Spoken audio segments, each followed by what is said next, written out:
pissed off patient, but he splits. I just forget. Look, I want a name. Yeah, I got a name. It was Doug Driscoll.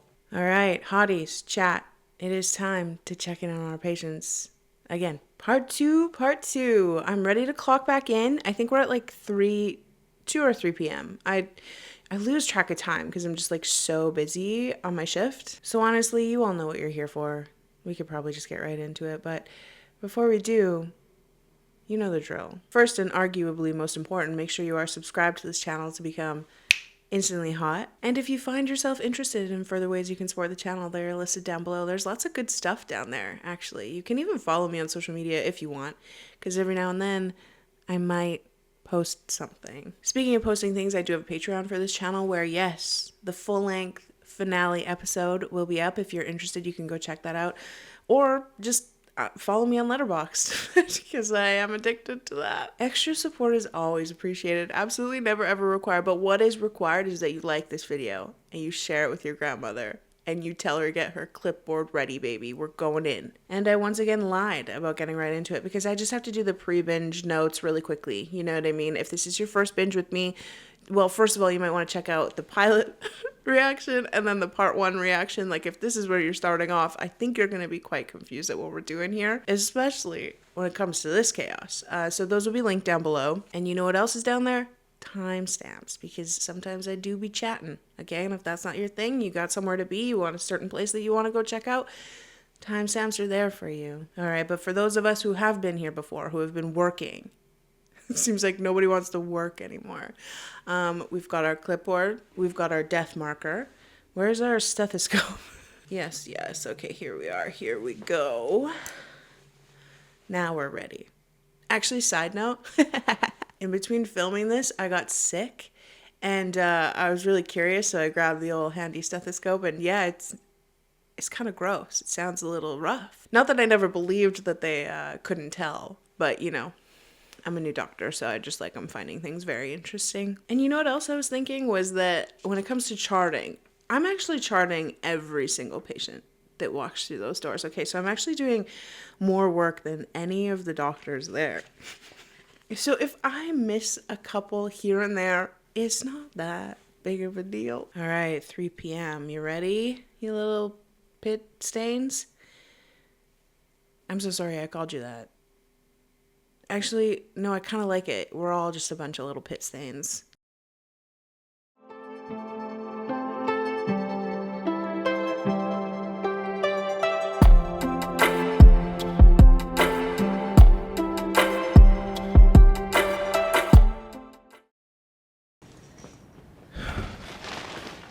You know what? This is actually the worst hour of the day, just like in my personal opinion.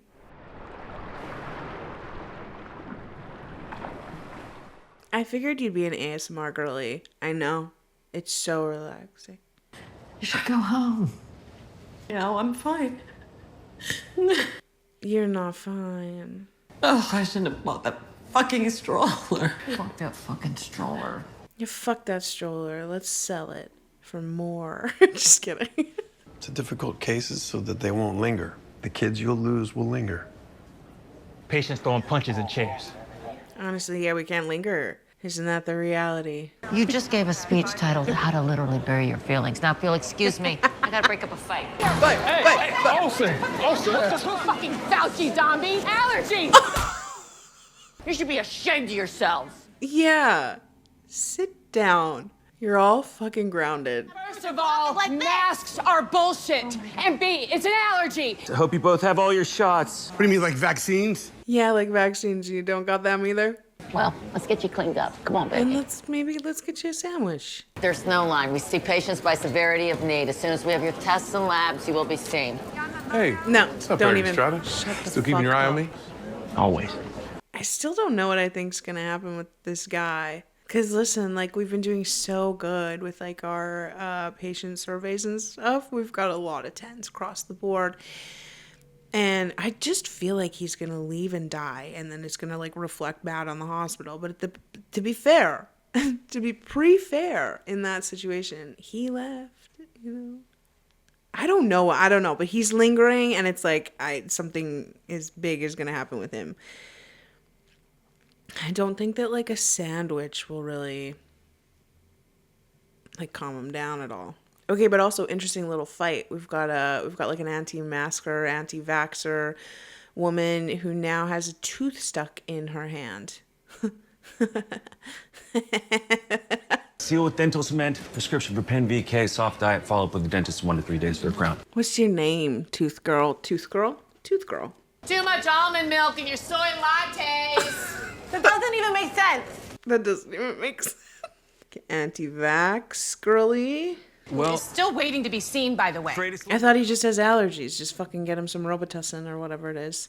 How can you tell if it's bad? if it comes spraying back out of the bite wound, we'll know. I love experiments. There she blows. She blows. Yeah, shit. Well, I don't need a break. Yes, you do. Yes, you do. Go throw on some ASMR. Did you want me to tell the surgeons to go no mask for surgery? Those of us who save lives for a living believe strongly that masks minimize risk. I want to respect your beliefs, so. Right, yeah. What do you So think? what do you With think? or without for surgery? Without? I want with. Good call. Oh, I love when our asshole TM gets a little cocky. Overdoses here. Katie or Cutie? BP 210 over 120. Port temp 107.3. Okay, can we get another hose in here before she fries her brain, please? Let's go. She's burning up. For you, baby. This is serious. Pay attention. What are you talking about? If you're in trouble. Yeah, I think you're in a situation that isn't great. Where's Laura? How about taking the pen? It's the national hotline. There's somebody on the other end 24/7. I want to go. Now. Okay, I'm gonna count. 1. Damn. Can only do what you can do. But that pen is so smart. Until her temp is normal. Wrong. You pull her out at 102, otherwise we could overshoot and cause hypothermia. State the obvious, yet still don't answer the question. The quicker we bring it down, the less of a chance for permanent. You noticing? Then we'd have to think anticholinergic overdose, not sympathetic. Right? Very good. Correct. You gotta say correct when she's right, though, by the way. Those two. The tension. Cut her with a knife. Or a scalpel. That was a bad joke. I'm so sorry. Oh my gosh, I forgot about this fucking rat problem. What do you think, Stuart Little? Grab it. Do you think you can get it? Do we have something we can throw over it? Do you have a bucket? you. Double trauma at the back door, auto versus pedestrian before hitting the telephone pole. You got this? Yep. Oh shit, here we go. Ambulatory on scene, no KO, no neck, chest, or belly pain, good vitals. Oh, this is Crosby, who thankfully barked and warned me, so I had half a second. Clipped the guy with the dog and went straight into a telephone pole. Oh, this is the... Okay. BP's fine. Paul, are you in any pain right now? Oh, you caught that. Thanks, Pookie. I sure fucking didn't. You good? Don't lift with your back. I'm on it. Gotta bend those knees. I said that. Don't lift with your back. We do have a lot of tension in the ER today. Thank you both so much for your help. Yeah. Thanks. Okay. Good luck to you both. I know, but we can only do what we can do. That one's rough. 'Cause I had hope because we separated Piper and that woman. And I thought we were like slowly kind of getting somewhere, but she's still shit. That sucks because much like I know like death is obviously a much worse thing to kind of go through, but you constantly just have to move on from shit. This would linger in my brain forever. Like I need to help. All right. Piper came in urination burn. She does have an STI. That is treated-ish. We've begun, okay? Discharged. What do we think she would give us for a score? 10. I feel like, well, but that woman's gonna give us the score because Piper's not gonna be able to. So we might get an 8 just because she's kind of a bitch. All right, 8. Still kind of fine. Lungs and belly all look good. Yeah, just the leg. That doesn't look so good. Who's Crosby? My dog. Sydney. He's the captain of the Pittsburgh Penguins. Assume that's what he's named after. Who's he named for, Sydney or David? David. Still my Sunday morning soundtrack. Ow. Yeah, I hope whoever hit me is rich and well insured. Me too. We have to pick out the gravel? Why does that sound kind of fun? Think it has something to do with the crash? Yes, no, maybe. I don't know. Can you repeat the question? You're not the boss of me now. You're not the boss of me now. And you're not so big. Life is unfair. But I can try to talk to her. She's for sure gone. And she didn't take the pamphlets. I think Piper took a pen. Yeah. It's something. Oh my God, there are literally hundreds of different MDMA pills, and the milligram dosage range is all over the place. Oh yeah, it's the wild, wild west out there. At festivals, you dance for hours, you sweat, you drink gallons of water, but nobody thinks to replenish their salts. God, I hope this works. Santos, girl, I hope you're so right. You need this, and I need this also. Serum sodium is critical, only 112. Knew it. Okay, I'll push the other 50 cc's. Let's go. Hello, I was across the hall. I was 30 feet away. What if she had already? We were busy, man. Dr. Moen had an excellent idea to treat for hypernatremia even before her labs came back. Is it hubris or ignorance that makes This is too much. the only thing you have been successful at is proving repeatedly that you know nothing? Dr. Langdon, is the patient stable? Dr. Langdon, a word, please. That was a bit much. Out of this.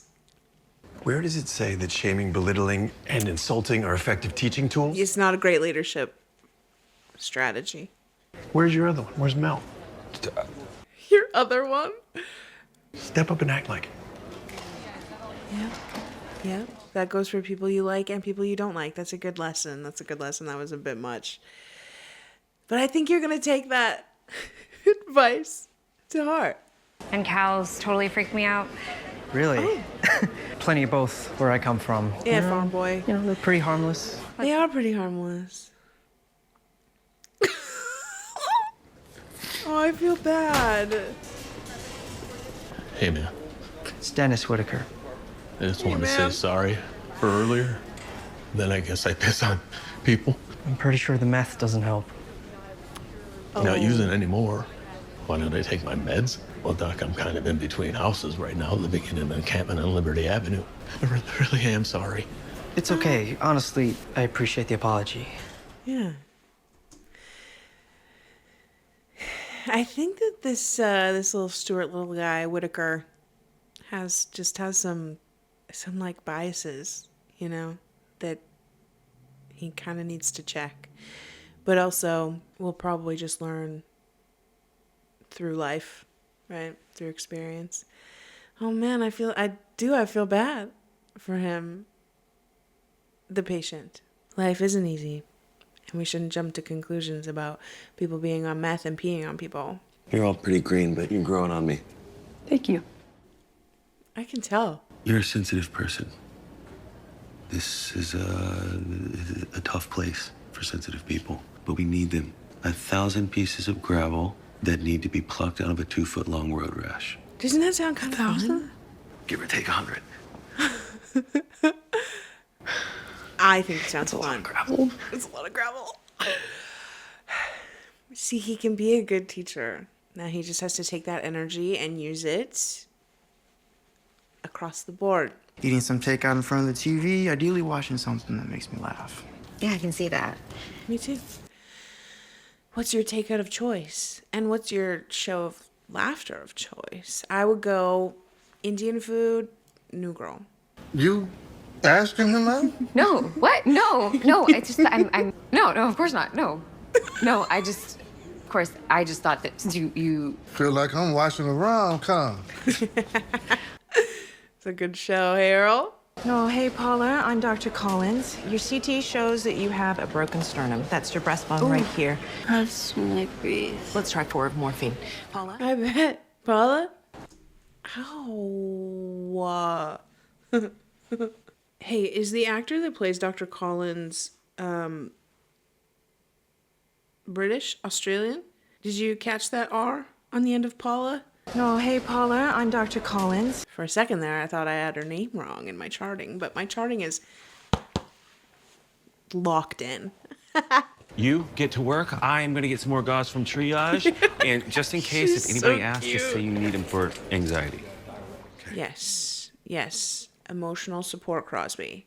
You're like Evgeny Malkin. Hello? Can you hear me now? Huh? Hello? No, still can't hear you. You know, unlike most of these losers, I have insurance. Good insurance. And I pay my taxes, which pays for them to not have any insurance. Sir, you've got about 5. Yeah, what gives you the impression they don't pay their taxes? I'm leaving. Good. Goodbye. You are absolutely free to go, but if you do, you will be leaving AMA. Understanding and accepting all risks of heart attack, stroke, disability, and death. We're covering our asses. You understand? Oh. Sounds like a CYA form in case I drop dead on the curb. That's exactly what it is. Yep, pretty I just much. want to be treated fairly. You are? I assure you, that is our intention. Robbie's gonna love that patient satisfaction score. Crazy people. Responsive. Leader of LR wide open. Putting her in Polar. 100% now we're breathing. Paula, open your eyes. Look, I know you value evidence-based medicine, but sometimes experience counts for something. Mm-hmm.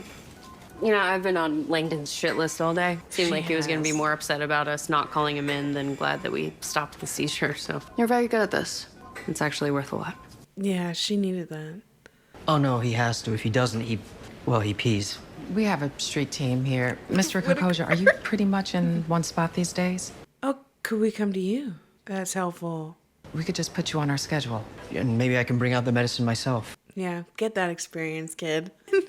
You're not in Kansas anymore. She was alert, walking, talking. Did you do a careful abdominal exam? Her size doesn't inherently make her unhealthy. Bias against the patient because of her weight? I raise it as a possibility, not as an accusation. I mean, I really don't think that's the case here, but I will look out for it. Wow, that was awesome. That was the perfect conversation, really. The way Dr. Collins raised it, it wasn't an accusation. It was very much just like, here's this possibility. And for McKay to be so open to receiving that, because it can be tough. It can be tough to be told, like, hey, you might have some biases towards some things, but we all do. And the only way to be better is to just acknowledge that it's a possibility and work toward unpacking that. Wow, they're both so great. They're both so great. The street team get cool jackets. Yeah. Come find me in the shift and I'll give you more information. I want a cool jacket.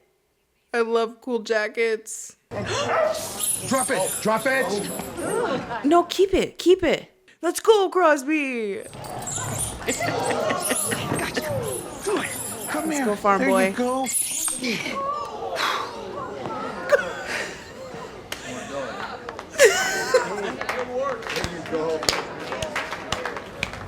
Hard at work? I'll take my chances.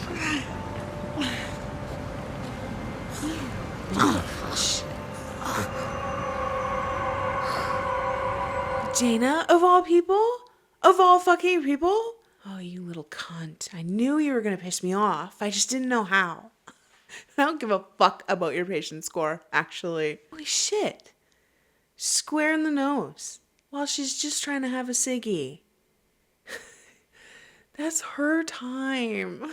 All right, listen, 3 to 4 p.m., I said it at the beginning, kind of my least favorite hour of the day. I'm always tired, I get a little groggy, it feels like the day's been going on for so long and the night still seems so far away. It's like the worst hour, in my opinion. However, at work, I feel like that wasn't bad. That wasn't a bad one. I mean, aside from the fact that Dana got fucking punched, she got knocked at the end there, but aside from that, death marker, unused. And we kind of had, like, Piper, we have some slight hope when it comes to her.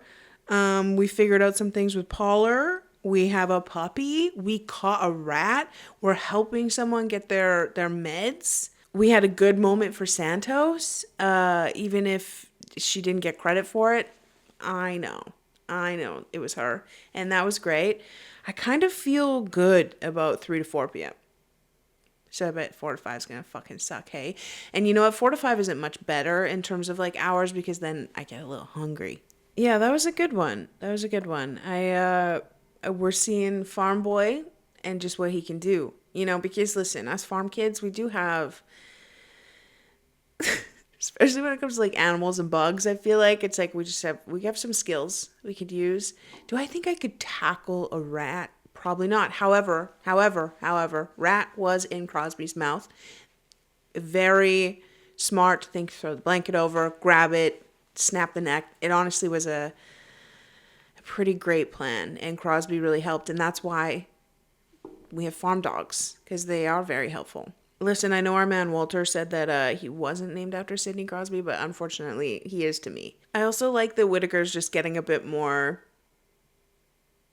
like experience in terms of people's lives and how the world can feel so big outside of a small little farm town. And when you grow up in that area, literally speaking from experience, like when you grow up in that area, it's like kind of hard to imagine things like this.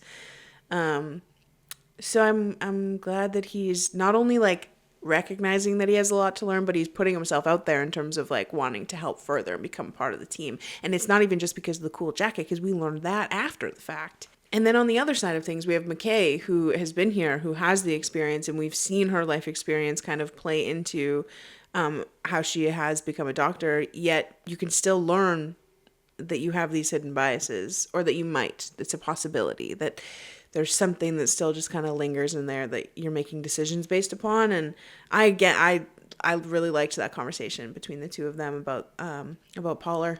Langdon. Dr. Ken Langdon. He's a little agitated, isn't he? He had a bit of a rough hour.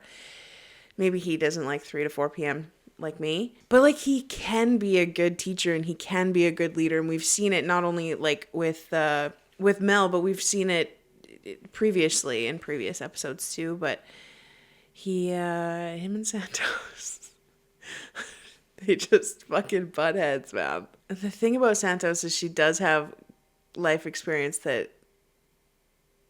is helpful. You really do kind of got to balance the like life experience and the medical based. Yeah, it's nuanced, much as everything. But that was such a good call about the sodium, because we know how it can be. Sometimes you need a good Gato, you know. But even further was her, like, she read the room very well in terms of Langdon, because she knew that he was, like she said, he was going to be more mad about them not getting him than her making the right call. So her just giving credit away, it feels like a de-escalation in ways, you know. And I feel like she's been through the kind of life where she's needed to do that. That fucking sucks. I can't believe Dr. Collins is going to stay. I knew she was going to stay. And she was going to just truck through the rest of the day. And maybe that's a good thing. Maybe that's a bad thing.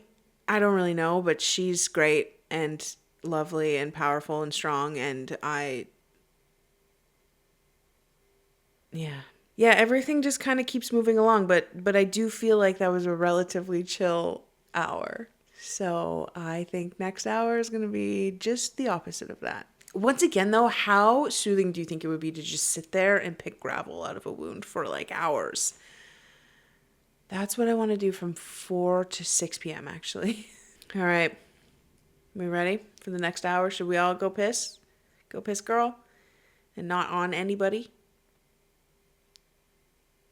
Gross.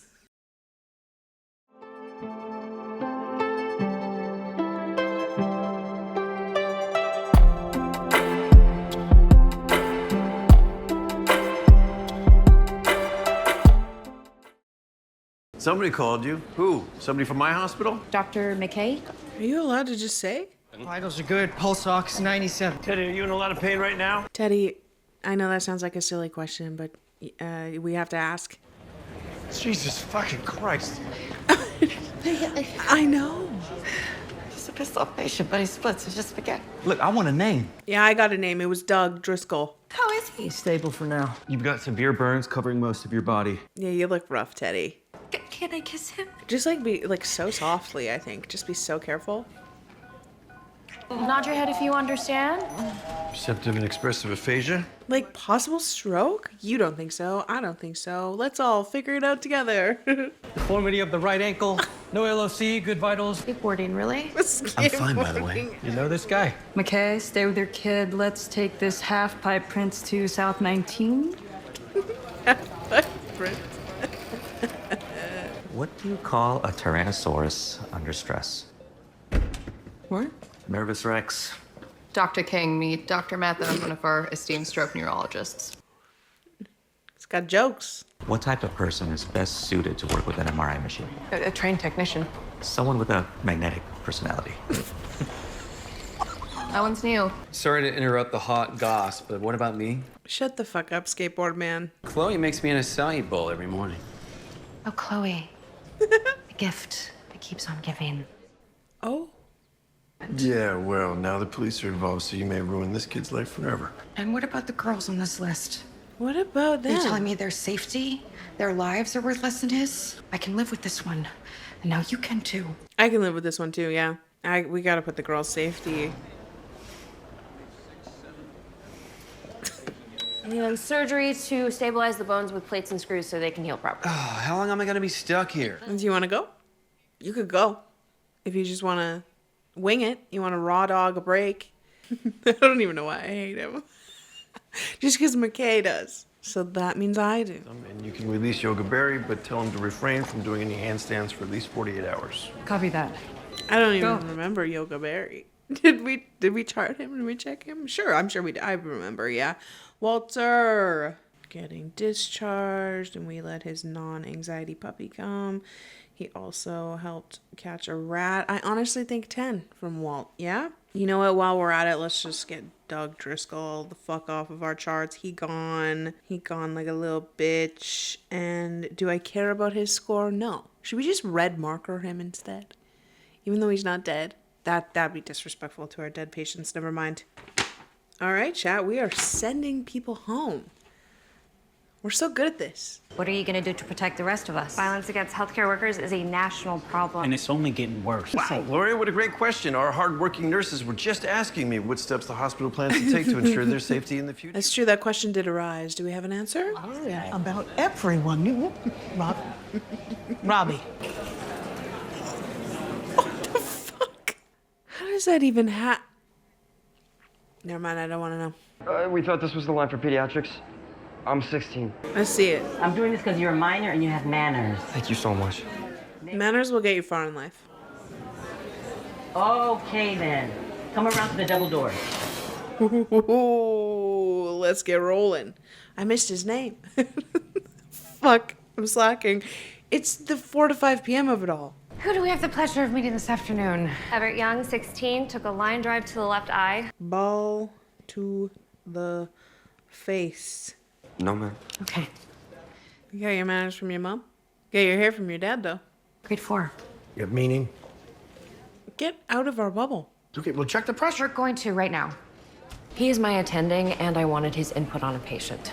Come to me first next time. As long as you promise to, hear her, help her. No globe rupture? Okay, go with the tongue. That's kind of cool. Left eye pressure 58. Is that high? Yes, it is. Yeah, what's this supposed to be? Pinprick and some burning. Ouch. Just gonna say. I assure you, we are doing everything we can to give him the best treatment possible. We met in 4-H and we fell in love. Sorry. You should come by our farm sometime. Then showing high peak pressure, low tidal volume. Come on, Teddy, hang in there. Hang in there. The length of the crushed area is going to be your guide for the length of your cut. Good. Do the forceps? It's so gross, but it's so cool. How can you see with all that blood? You can. It's all tactile. You gotta feel. It was like 2 guitar strings. Wow. Superior. Nice. Good. Oh. Well, that's a lot of blood. Yeah, you should. Why don't you just sit down? I feel like you might get woozy. Pressure of 18? Oh, wow. It was 58 before? That it is high. Yeah, I figured after the whole Teresa thing, you might bench me. But this is a teaching hospital, and teachers can still learn stuff. Burton victim's tanking. We need you. Oh my God, I can't wait for this shift to be over. You and me both, Michael. See, here we go again with just the biases and the life experiences. I do understand why Robbie was more worried about the boy, but I don't really care though. But the point is, when new information is kind of brought to us about, why we might be doing things, I think it's important to just take it in. The other point is, though, that I really quite enjoy in this is not only that so far into your career, like McKay is, you can still like have new experiences, obviously in the medical field for sure. But as much as Robbie sometimes annoys me a little bit, he's frustrating sometimes, and his Pookie title is up and down with me. He is a good teacher, and I think that that's something that like Langdon needs to learn, is regardless of what happens, regardless of how you're feeling, if there's a little fight, if there's a little spat, this is a teaching hospital, and a good leader just puts that shit aside, especially when you're working with a patient. We all have things we can learn and do better. I think Langdon and Santos are gonna be okay. I don't even believe that as that came out of my mouth. I don't know. I think maybe they just might always have like a rough relationship, but maybe they can figure out how to work together. You know what I mean? But we do have this lingering thing of the drugs, and yeah. Anyway, I just thought that was cool with McKay and Michael. How's Dad? High. Just like very, very high. So he's great. I'm sorry, I don't think I can watch it. I think you should exit stage left. Yeah, girl, you A little more pressure. Yeah. You make a decisive incision and get through the S-guard. Okay, now the horizontal incision, Dr. Langdon. That was wild. Yeah. Let's stress these wounds and send off a blood gas. Such an adrenaline junkie. What'd you call me? Surprise, here's a dog. A Surprise. puppy. Yeah, I was gonna say. Tingin mo nag-sex sila. Ew, naku, hindi. Place nasal fracture, but the rest of the facial bones look intact. Definitely, yeah. I'm sorry for laying into her so hard. Why do I feel there's a butt coming? But I don't think she's a team player. How so? I'm the only one calling her out, so she has an axe to grind. A team has to be able to trust each other. If we have one weak link, this whole place goes to shit. He's not wrong. I think Santos does have some work to do when it comes to like the team player bit, and we got to drop the nicknames. We got to drop them and not give them anymore. And people have asked for us to stop, and so we got to stop. But I think that like Santos cares, you know what I mean? And so I feel like when it comes to the patients, she's good. She is good at this, but it is it's a team thing. He's right. Look, everybody's right and everybody's wrong. Okay. It's nuanced. Hey girl, by the way, if you don't want to go back to work for the rest of the day, you go home. Poor thing got caught in the crosshairs of that mob fight. Maybe bring him another sandwich. Yeah, okay. No egg No salad. egg salad. Dana, I got you. Okay, rest up, bud. Oh. Yeah, honestly, you both deserve a moment. Just take some time and chill. She's waking up. Thank God, because like Are you trying to say okay? Vera? Vera. Okay, what's your last name? All right, Jane Doe, no longer. Nothing to worry about unless you're concerned he still has a thing for you. You want the hot goss? He thinks you like Mateo. Vera, this is a side effect of the medication we gave you. Holy shit. I pushed 10 mics of IV epi, starting her drip at 5 cc's, 5 mics per minute. Nice. Are we intubating? Are we not intubating? Not. Strider is improving. 50 diphenhydramine, 125 solumedrol. That's my doctor, dog. Slow-mo, no-mo. That's what I'm saying. That's Speedy Gonzalez. That's my doctor. I'll make sure to stop by the ICU, checking on both of you. With 7 nieces and nephews, I'm a diaper genie, so... Okay, Whitaker, here's the thing. You and me, I'm gonna need to stop with the similarities. I mean, I have 9 nieces and nephews, but I think, wait.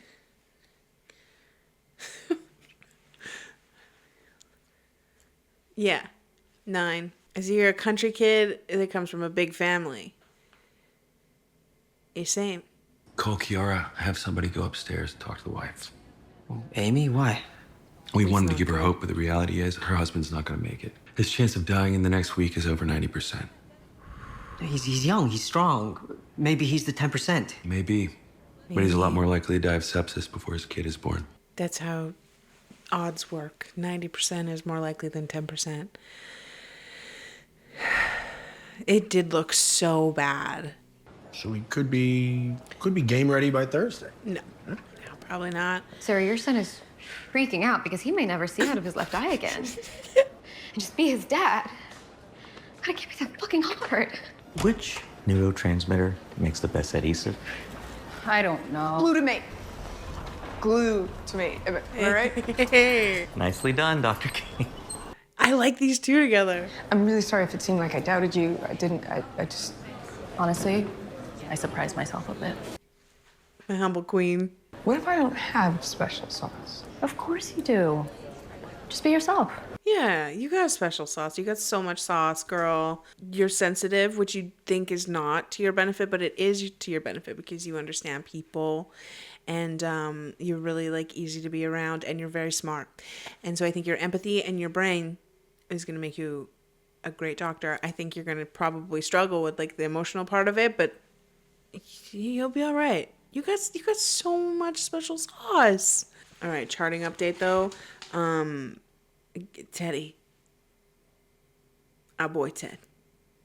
He's 90%. He's off. He's out of our hands. We're going to get a 10 from him though because his wife likes our country boy and invited him for dinner, and this is still while Teddy is in the 90% likelihood of dying. Not our fault though. We did everything we could, and I think that the wife will look at that when she's giving us a score. Who else we got here? Vera. I know that they were very excited to get her name. Did I still clearly get it? No. That's my weakness. That's my sour sauce. I fucking suck at names. Anyway, she's also off. And I think she's going to give us a 10 because did you see the little hand squeeze and the little thank you? Oh my God, we're fucking killing it this hour. Everett, our ball to the face guy's off to Surge. Do we think that we'll see him again after? Or are we thinking he's off of our radar? I really don't know. We'll check in end of day. All right, 4 to 5. You haven't gone too horrible yet either.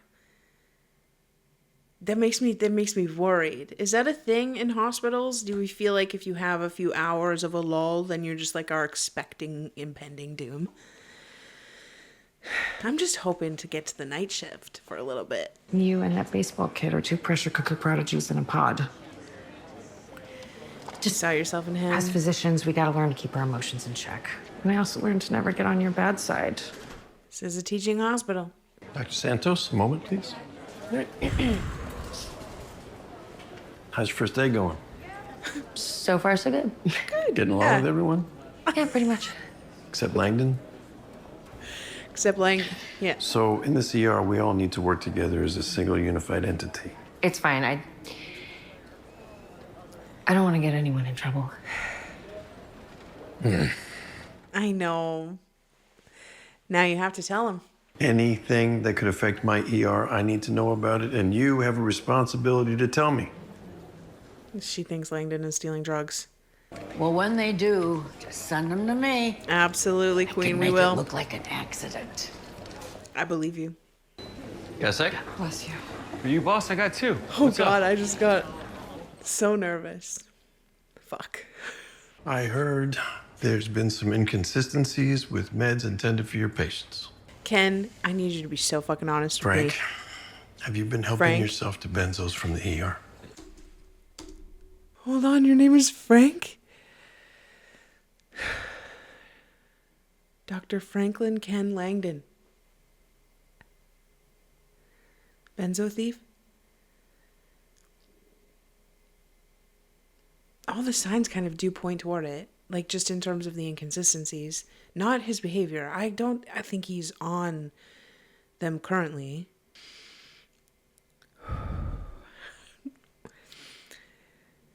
I'm so nervous. I don't want to hit play. What else can we do? Who else do we have to check in on? I've been stealing blood, too. This is serious, Franklin. I asked you a question. Really? Santos. Whatever the hell she told you is bullshit. This is completely fucking I insane. need you to open your locker. Yeah, right. Open your locker. Oh my God. They're in there. You can tell by his face.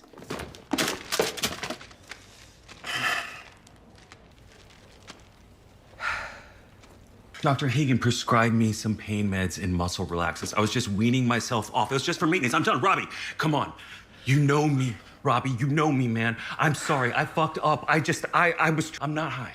You've seen what I do, Robbie. Could a drug addict do what I do? Apparently. You are done. What? Nothing. Sorry, Michael.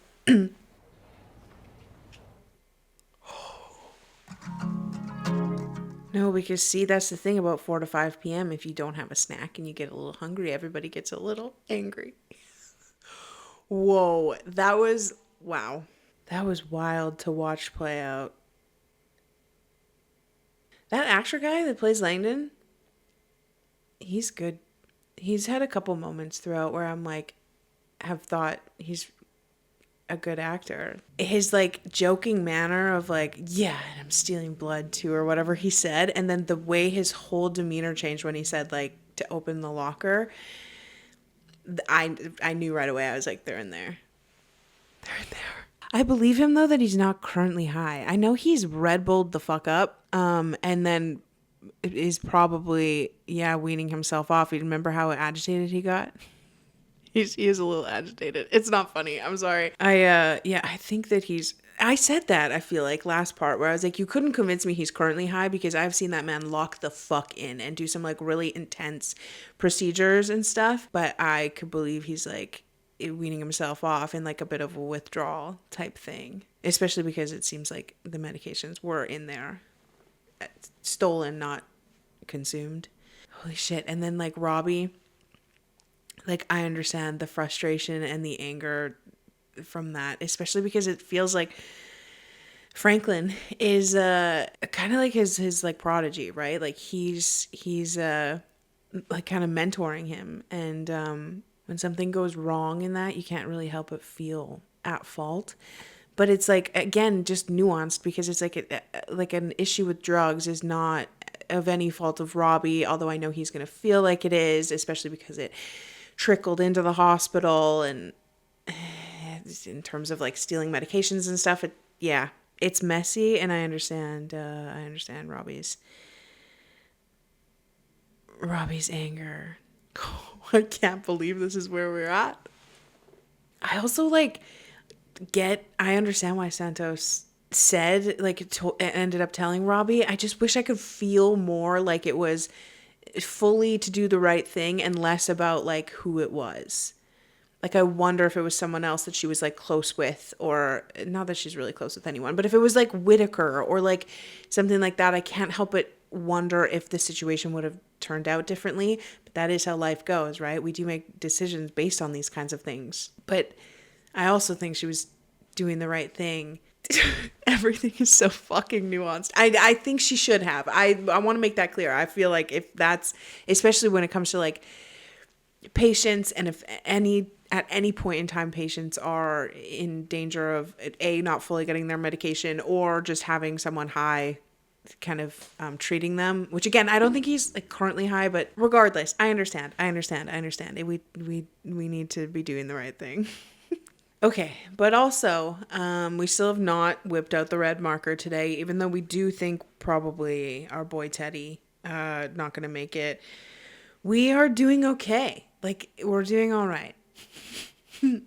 We've had some wins, we've had some losses, we've had a lot of people learning a lot of things, and that was a good one. That was a chaotic end of the hour, though. I think I have one more hour to put in for today, and then we might have to clock out and do the rest tomorrow. We're at 5 o'clock, 5 to 6. What do we think about 5 to 6?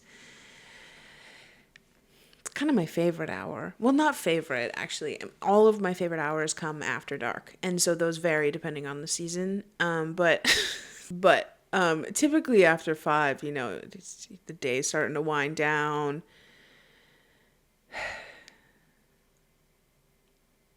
I don't know. I don't feel good about 5. Maybe we should all go get a snack and just take 5, before 5. The thing is, though, is that I've been trying not to buy groceries because I'm going away for a little bit. And so the snacks are lacking. Like, I gotta reach into the deep, dark depths of the cupboard, and it's gonna be some shit, like old peanuts or like a fruit roll up. It's just trash. But we do what we can. You know what I should have done? I should have done a heart rate check after that conversation because my heart was racing.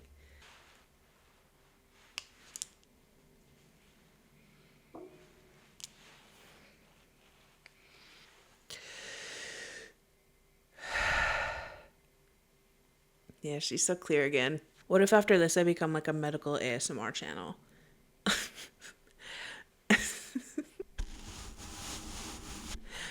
I have a noise gate on. That's not going to sound good. You're just going to have to trust me. Okay, I need to go. Okay, we got to get into the next one.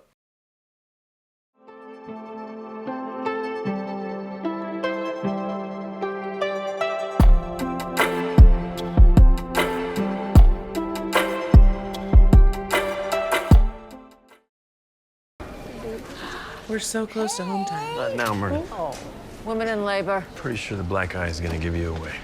It's kind of a telltale sign. You know what, Earl? I can do you one better. I'm gonna order Tagari's Pizza. Yeah, get everybody some food. I found peanut M&Ms. And one singular turkey bite. Girl dinner. I need you to run a pharmacy audit on Langdon for the last 3 days. I need a list of all the patients he's treated and all the medications he's prescribed. I want to know why. No, you do not. No. You want to keep them for yourself? Give me one or two. 10 cheese, 10 pepperoni. God, no, no pineapple, no. Why would they even ask if you want pineapple when that was your order? 10 cheese, 10 pepperoni? I feel like the follow-up question is not, do you want pineapple? Where the fuck are we getting pizza from? Well, sure. Kita tayo mamaya, ha? I told you she was fucking super mestiza. All I ever wanted was to fit in and be loved, but they mocked me and forced me into an existence of loneliness. I heard Langdon left. Wow, we have lots going on. I had a miscarriage. Heather, I'm so sorry. I'm fine. And no, I don't want to go home. And no, I don't want to talk about it. I'm ready to get back to work. You know us around here. We all like to just work and avoid our personal problems. You too, Robbie. Justin should be here any minute. He was right behind me. I'm gonna chart you. I'm just having an M&M. Natalie, I'm here. Sorry, I got a little lost. Natalie, thanks for the name. You got this. I see hair. Baby's hair.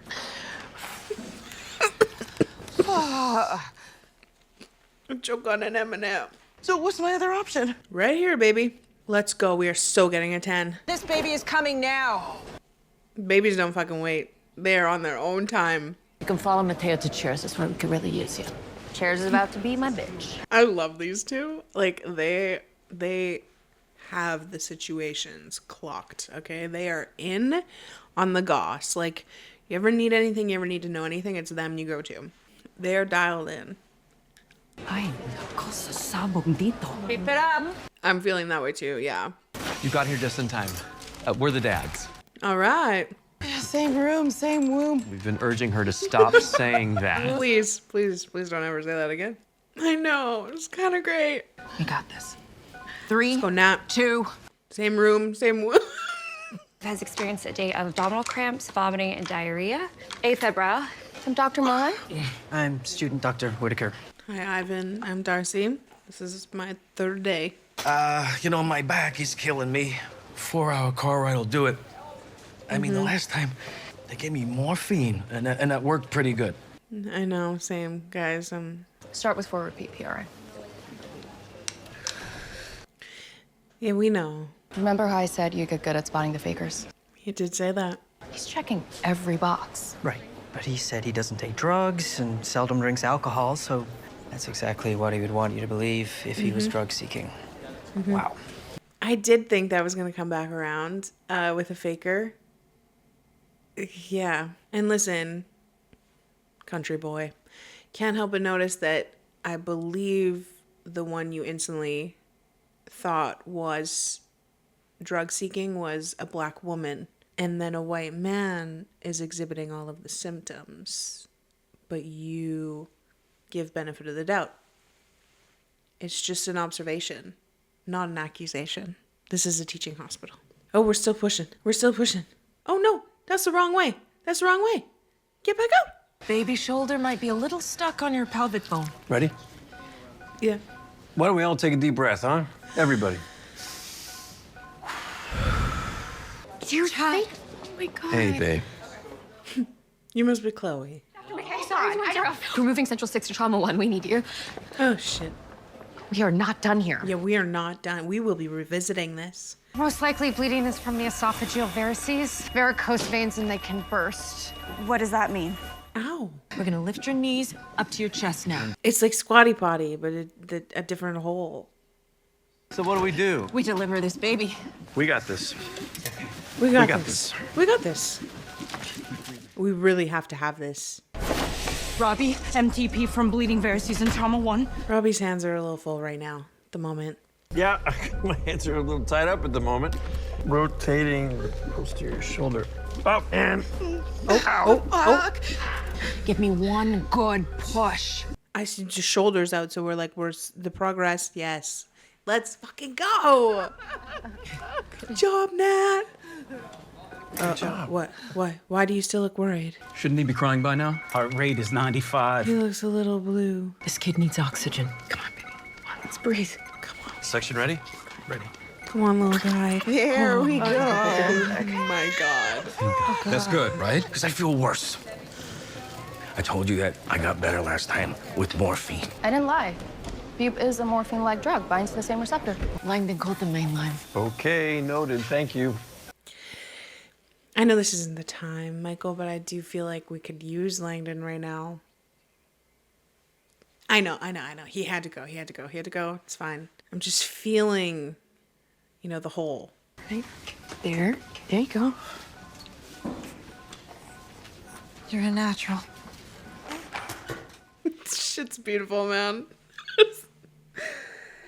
Thank God. I didn't know if this was going to be a good or a bad thing for her. I was like, she needs to do what she needs to do. She said she wanted to deliver this baby.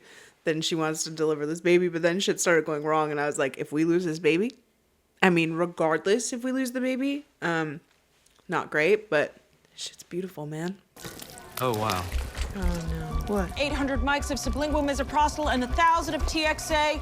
Dr. Robbie, we need you in trauma 2. Yeah, okay. I'll be right there. She's still bleeding higher up in the esophagus. It's so urgent, but we don't have 2 Robbies. Yes, fuck, I'm coming. Fucking Langdon. Fucking Langdon. I know. Sure wish he was here. We are at 30 and shut the stop cock. That was awesome. That was awesome. I was going to say that earlier, that this looks incredibly cool and awful, but incredibly cool, and it was awesome. So glad I got to be here for that. What do you mean dismissed? Dr. Robbie sent him home. Stop. I don't want to talk about this. You just... I said stop. I don't want any part of this. You're trouble. Oh. Natalie, stay with us. Nat. Thanks for your help. I'll tell OR to stand down. Pulse ox 99, BP All right. 102 over 68. Nat. You scared me there for a minute. Excuse me? Go have a minute, girl. Let's go, Nat. I'm literally had a baby, almost died, admitted overnight. Like, it just... shit moves so quickly. Did scare the shit out of me there for a minute, but we're getting a solid 10 from Nat. Not Langdon calling when we could use him the most. Now I'm a little mad at him. Because we needed him here. You know what, though? We got through it. How many more hours till we go home? I guess I always knew that this day would come, but... I know. I think Hannah Montana felt the same way.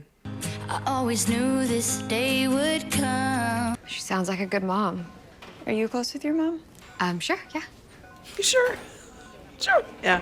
Like, proximity-wise? It's just not the first word that comes to mind. It's complicated. Usually is. Like, yeah, she's just upstairs, I think. Hey, Jake. Hey, man, how's it going? Yeah, it's all good. Want to say hi?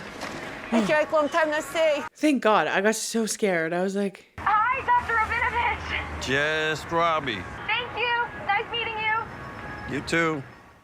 yeah, I've been worried about this fucking PITT Fest because Robbie is supposed to be there with him, so something's gonna happen with Jake or the girlfriend. Gosh, when he answered the phone right away, I was like, oh, here we go. Something happened. Like, I don't know. What can happen at a festival? You like drugs? I don't know. That's all I can think of. Not like it's the first time, but it's probably the last. Why do you say that? Shit's expensive. I mean, I know we just won the like ambulance pot, but I don't think it's that much. Even if my insurance would pay for more rounds or I could pay out of pocket, Mentally, it's the last one too. I'm not sure I could go through this again. There's only an hour left in the shift. Yeah. It's not like we're gonna get ahead of it. I got pregnant a few years ago. I never told him.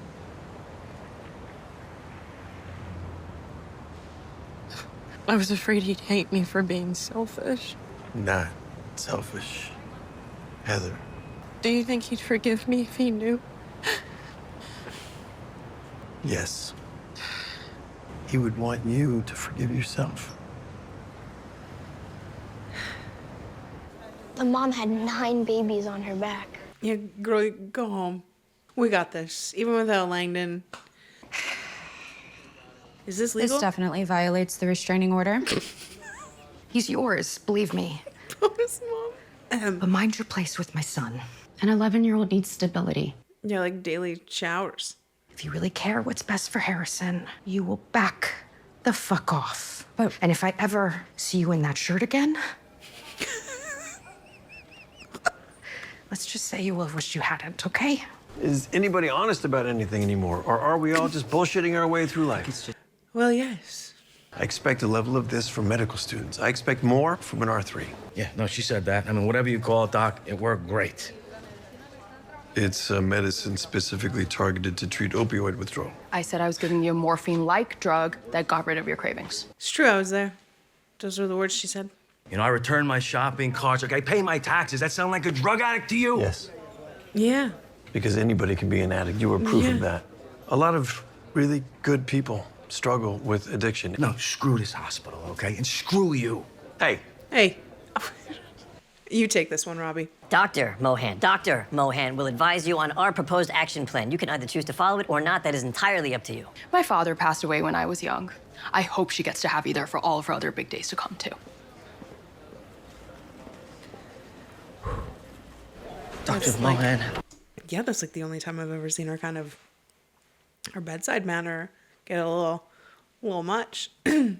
Honestly, let him have it. Okay, 2 things I wanted to say in that scene before I forget them. One, yeah, like I know there's like these stereotypes with addicts and what it looks like and how people can get there, and they're just not, that's just not reality. Anyone can be an addict. And it made me relieved to know that Robbie feels that way, because I hope that he has some empathy toward Langdon. I think he does, but I also know it's nuanced, like we've been saying, because he has a ER to run, and understood. But I'm like glad that he kind of called that out. Secondly, I know he's he's frustrated with our girl, but in front of the patient, at the end of the day, Robbie does have her back. Like, yeah, him just kind of, you know, saying our plan or whatever, and really solidifying what she had come to the conclusion of. He's a good leader. And of course, Whitaker. I think he's taken some of this stuff in as he should. We are a little understaffed, and truthfully, my head has been in a million different places. Can you forgive me? Mine too. Physician and a social worker to sign off, which both Kiara and I can do. What if I'm wrong? Then you apologize. Then we're wrong. Yeah, it's and we okay. will help you explain that this came from concern for his safety. Yeah. What if you're right? What if you're right? We just tell them to man up, and then we let them get their lessons in manhood from Toxic Podcast. And these young men then feel isolated. We don't want to fail him too. We'll get him some help. He just needs a safe place and like a My Chemical Romance album, and he's gonna be okay. I feel like Dave, God, I'm already second guessing myself. During that conversation, I was like, I feel like he is going to be okay. Like, this is going to be okay, and we're going to be able to, like, help him, and nothing bad is going to happen. That's how I want to feel. Oh, that's so stressful for a mom, though. I totally get it, yeah. As stressed out as she is, though, I want to, like, just give her props for everything she's doing. Like, I can't even imagine what she's going through and how back and forth in her head she must feel and not knowing what to do, and like it's just a stressful situation all around. But like looking at your kid and knowing that like they could potentially harm themselves or others, and she's just doing everything she can, and she's trying to do all of the right things, and I just want to give her credit. Lots of talk about good moms this episode, and like she's one of them. I would rather take the chance and be wrong than not and be right. Was that the right way to put that? I think so. I'd rather take the chance and be wrong about the kid. You guys get it, okay. To what do I owe this pleasure? Hey, man. I found these. It's not a nice way to go. I'm digging my own grave. I don't have to give you the shovel. Yeah. Have you seen Dr. Langdon? He left. Didn't say goodbye. I really wanted to tell him about this delivery. It was really cool. Dr. Robbie? He would have liked to hear about it. It was pretty cool. You did the right thing, Dr. Santos. Thanks, Dr. Rabinovich. I'm just getting some air. Yeah, right. You're a terrible liar. Hope you're better at security. You don't want to work with anybody today. He's sending everybody home. You must be in a mood. I think I'm done.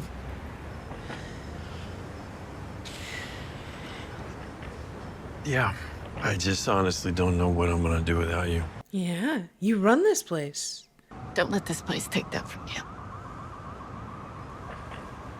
Okay? What's the sirens? I know I heard them. There's an active shooter at PITT Fest. Jake and his girlfriend are there.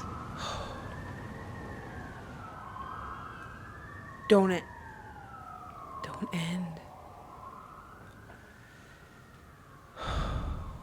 Holy shit. She said there's an active shooter at PITT Fest, and when I tell you, a whole chill just went down my spine. My stomach dropped. Listen, I know this is going to sound extremely privileged, but when I think of festivals, I don't think of that stuff. I was thinking drugs. I was like literally thinking he's going to take something and he thought it was something else, and he's going to OD and he's going to end up in the hospital, and then it's going to be Robbie that's going to have to treat him, but active shooting is not something I think about often. That makes sense. Plus we've got David. He's not yet brought in. I see how this is all tying together. My stomach still hasn't come back up to where it's supposed to be. Wow. Okay, so we're going into 6 o'clock, going into dinner rush with an active shooting, and we've sent everybody home, pretty much. Everybody. We've sent 2 people home, but they're 2 very important people and very skilled people that could be useful. It's going to be fine. It's not going to be fine. This is exactly where chaos ensues. Here's the thing where I'm struggling is this is where I'm wrapping it up for today. I can't believe this is what I have to sit on. Okay, wow. I'm so glad I had some peanut M&Ms and 1 singular turkey stick before going into this. What's going to be surely hectic. I feel like our red marker is going to run out of ink.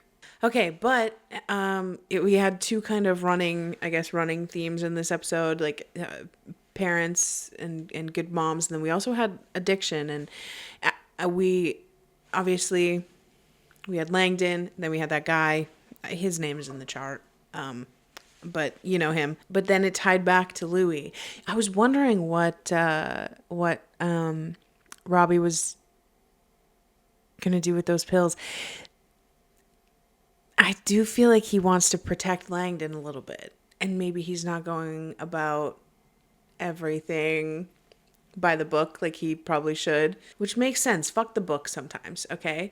Because at first he was going to flush them and just like, and then he was going to give them back to Louis. And yeah, man, addiction is so rough, and it comes in so many different ways and shapes and sizes, and it just has so many victims along the way. Yeah, it's a really tough thing. I even do have a little bit of empathy for, was it Ivan with the abdominal cramps. He's not gonna give us a 10. I was just gonna say he's gonna give us a 10 because we made him feel better, but he's not. He's pissed off. Fuck, we might get 5 from that guy. Listen, I even have a little bit of empathy for him because being confronted about your addiction is never going to be comfortable. And if he's not in a place where he wants to get better, whatever state he's in is the state he's in. And that sucks too. You know what else? Here's a complete side note. Aside from all of the patients and stuff, something I was thinking about a lot this episode is like the hair, I guess you could say. I like how it feels like each of the characters are getting just a bit more disheveled looking throughout the episode as time goes on. And I can't imagine how they would like manage that. You know, obviously we have McKay and her hair, like every time she takes something off, it gets a little messier, and it's never put back to like where it was when she like started the day. I think that's just such a cool little thing. We're all kind of, as the day goes on, just getting crazy looking. Also, someone needs to tell Whitaker to just push his hair back, I think. Just do a little Aaron Samuels. I don't know about the straight bang he's got going on. It's a country thing, maybe. I don't know. I also love, while we're here, and I don't know where else I would say this because I'll probably forget along the way, but something else I think about is how much I really like each of the individual characters' outfits. I think it was Robbie or something. He was like taking off his sweater at one point when he was delivering the baby, and then it like goes back on, like, and he like kind of slumps around with his hands in his pocket and his little zip up sweater, and it's so perfect for him. And so then I started paying attention to like everyone's chosen outfit, and I'm like, yeah, everyone just kind of, it's pretty perfect. The ones that are put together, the ones that are wearing scrubs, the ones that kind of have sweaters over top or t-shirts underneath, and it's just interesting how you put thought into that. I can't believe we're doing an active shooting at fucking Pit Fest. I knew something was going to happen there. This is going to be bad because here's the thing. Robbie, he's had quite a day, and this is genuinely the last thing he needs. Oh, God, he's going to be trying to get a hold of him, and he's not going to be able to get a hold of him, and then he's going to fucking, the kid, Jake, what's his name, Jake? Yeah, Jake's going to, like, show up unconscious, GSW or something. Or her. And I forget his girlfriend's name already, but one of the two of them are going to come in or both. And we've seen Robbie, he's spiraling, he's having these, it's still the day of the mentor and the death and the whole thing. It's, wow, this is still the same day. And we've all been through so much. I know I keep saying we really could use Langdon, and especially now, but Robbie's right. The only reason he's gone is because of his own decisions. That's fair. I just can't help but feel like we are completely understaffed. And this is my first day. So what am I going to be able to do? Chart incorrectly? Plus it's like, how do you even because triage is going to become so different. And everybody that's waiting in that fucking emergency room just got pushed. I really like how, at the end of the day, that's what the show is about, is the fucking medical industry. But like, it really does shine a light on the abuse that nurses go through, the understaffing, the underpaid that nurses go through as well. I like that Robbie continues to like stick up for them, but I can see how someone like Dana would be driven to quit. You know, it's a lot. And being scared every day at work like that when you're just trying to help, I can't even imagine. But it also, I appreciate the talk about like emergency rooms and triage and stuff like that, and how there isn't a line because patients are seen based on how quickly they need to be seen. I feel like that's something that like up here, us Canadians seem to forget sometimes, because there's a lot of complaints about our healthcare, and it's not perfect by any means. But if I have to wait 8 weeks to see a specialist because someone's fucking dying who needs to be seen before me, like that just makes sense. It's just how it has to go. And I understand that that's frustrating. But like, it's the way it has to go. So yeah, an eventful hour. And I can only imagine, what do we have left? 4 hours? I think we're going to be doing some overtime, but then, okay, wait, we're at 6. And when does the night shift come in? Because then we'll have extra help. Do we think anyone could come in early? Because we let everybody go home. It is going to be chaos, like absolute chaos. And I'm nervous. I don't think I'm going to be able to keep up. I've been keeping up though. These 3 hours, listen, not to toot my own horn, but A, no deaths. B, charts up to date. Almost 90% probably. Like our boy Teddy. Okay, this is where I'm clocking out for today. Right before an emergency. Perfect timing. When we come back, we're going to have to be fucking locked and loaded. Ready to rip. I've never said that sentence before in my life. I don't know why. An active shooting, and it's active too. Okay, I gotta wrap it up for the day. Stress about this later. Okay, clocking in for day 4. Are we hydrated? I told you to be hydrated. This is why I'm such a good doctor. Remember when I said in the grand scheme of things that the last couple hours that we had were relatively chill? Well, dare I say, I think the next 4 hours ahead of us are going to be not so chill. I knew that they were leading to something happening at PITT Fest, especially because Robbie isn't there. But I didn't think shootings are like not on my mind. I was thinking drugs. He's going to get in a fight, maybe get knocked out, maybe go missing. You know what I mean? I don't know, but here we are. How do you even, and what do you even? You know what I mean? Not to mention, we've been sending people home early. We need night shift. When does night shift start? I assume 7. And so in the hour, right, because we had 1 hour left of our shift. And then this happened, assuming the rest of us probably not going home in an hour. And hopefully night shift, maybe someone will come in a little early and help. Honestly, I'm a little excited to like meet night shift. I was thinking about how it's more than 12 episodes, so it's more than 12 hours. So I was like, hopefully we get a little sprinkle of night shift. I don't think it's going to be very fun with what's happening, but hey, what do we think about David? We know about the post, we know about the list, we know about all this kind of stuff, but does it feel a little bit like a misdirect in a way?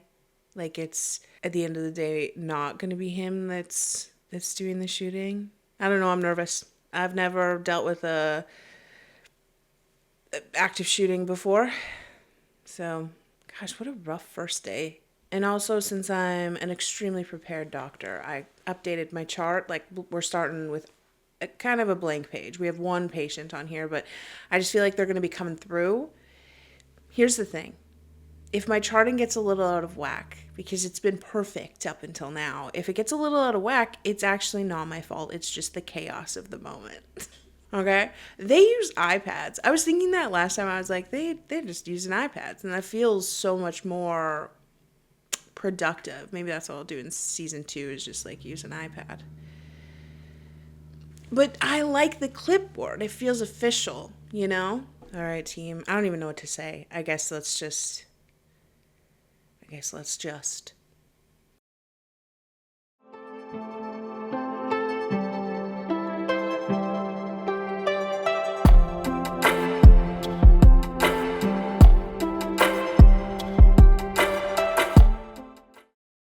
Just call me or text me the second that you get this message, okay? Yeah, I feel like we're not gonna yeah, we're not going to be able to get a hold of Jake for who even knows how long. And then he's just going to show up in the ER all bloody. I can't. The night shift is going to be here soon, but we are going to need more help, especially from surgery and anesthesiology. MCI group text and emailing out to everyone, including transport and environmental services. Okay, good. Okay. Hey, We have systems in place. every patient in the ER needs to go up, beds or no beds. Call me directly if you need anything else. It's good that we're on the same page. We don't know yet how many we are getting, but we are instituting hospital-wide emergency protocols. Eat something, stay hydrated, use the bathroom while there's time, and meet back here for a full briefing in 5 minutes. Brother, I'm so fucking glad to see you. Hey, there's my suicidal baddie. I did say eat something, stay hydrated. I did forget to say empty your bladders. All right, go piss, girl. I'm excited to see him in action, you know, not standing on the edge of a roof. It's gonna be good. Standing as we prepare for a mass casualty event. The way I'm so glad that Doug ain't fucking here, because he'd be like, blah, blah, blah, blah, blah. And it's like, there's a shooting, Doug. This is an emergency room. It's fucking stupid. Oh, well, seems we've got a little bit of a mini Doug. Can I watch a movie? Yes. but nothing scary. You know what? Watch something scary. I don't even care. Just occupy your mind, all right? And don't look out any of those windows. How's it looking upstairs? Should have all 25 ORs running within the hour. We could be buried by then.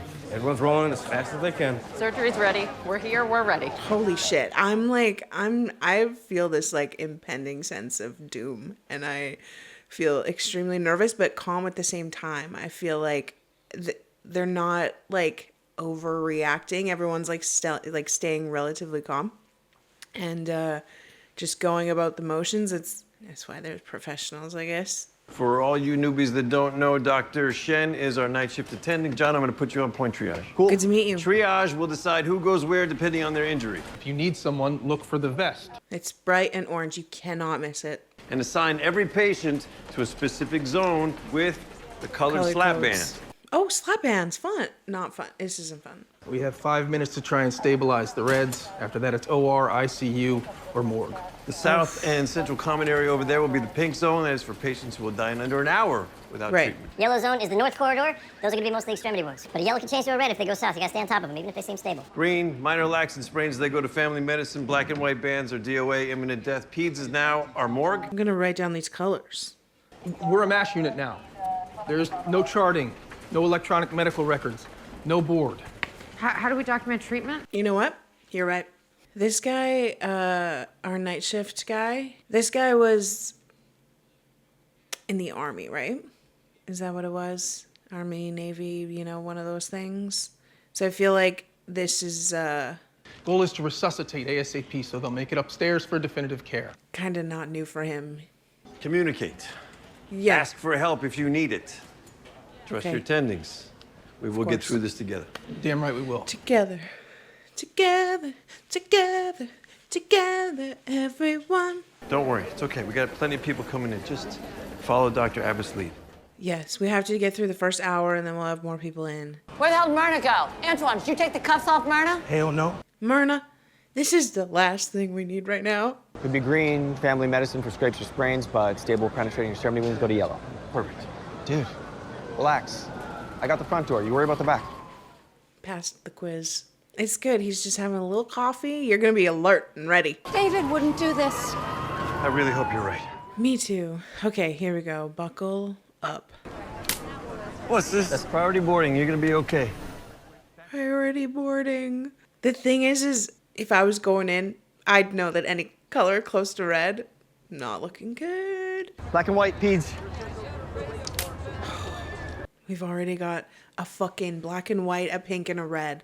First people in. I got hit by a car when we were wheeling. Okay, we'll see you inside too. Yellow. Dr. Ellis, thanks for coming in early. Put me in, coach. Dr. Ellis, nice to meet you. I love put me in, coach. You're speaking my language, girl. Robbie, stabilized for the flip? He's got a wound on both sides. He's going to need 2 chest tubes. Yeah. Need a hand? Hell no, I got 2 hands. You got this, King.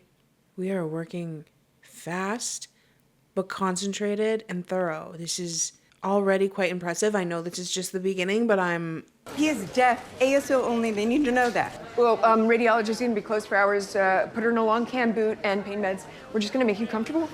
Thank you. I need to remember to breathe.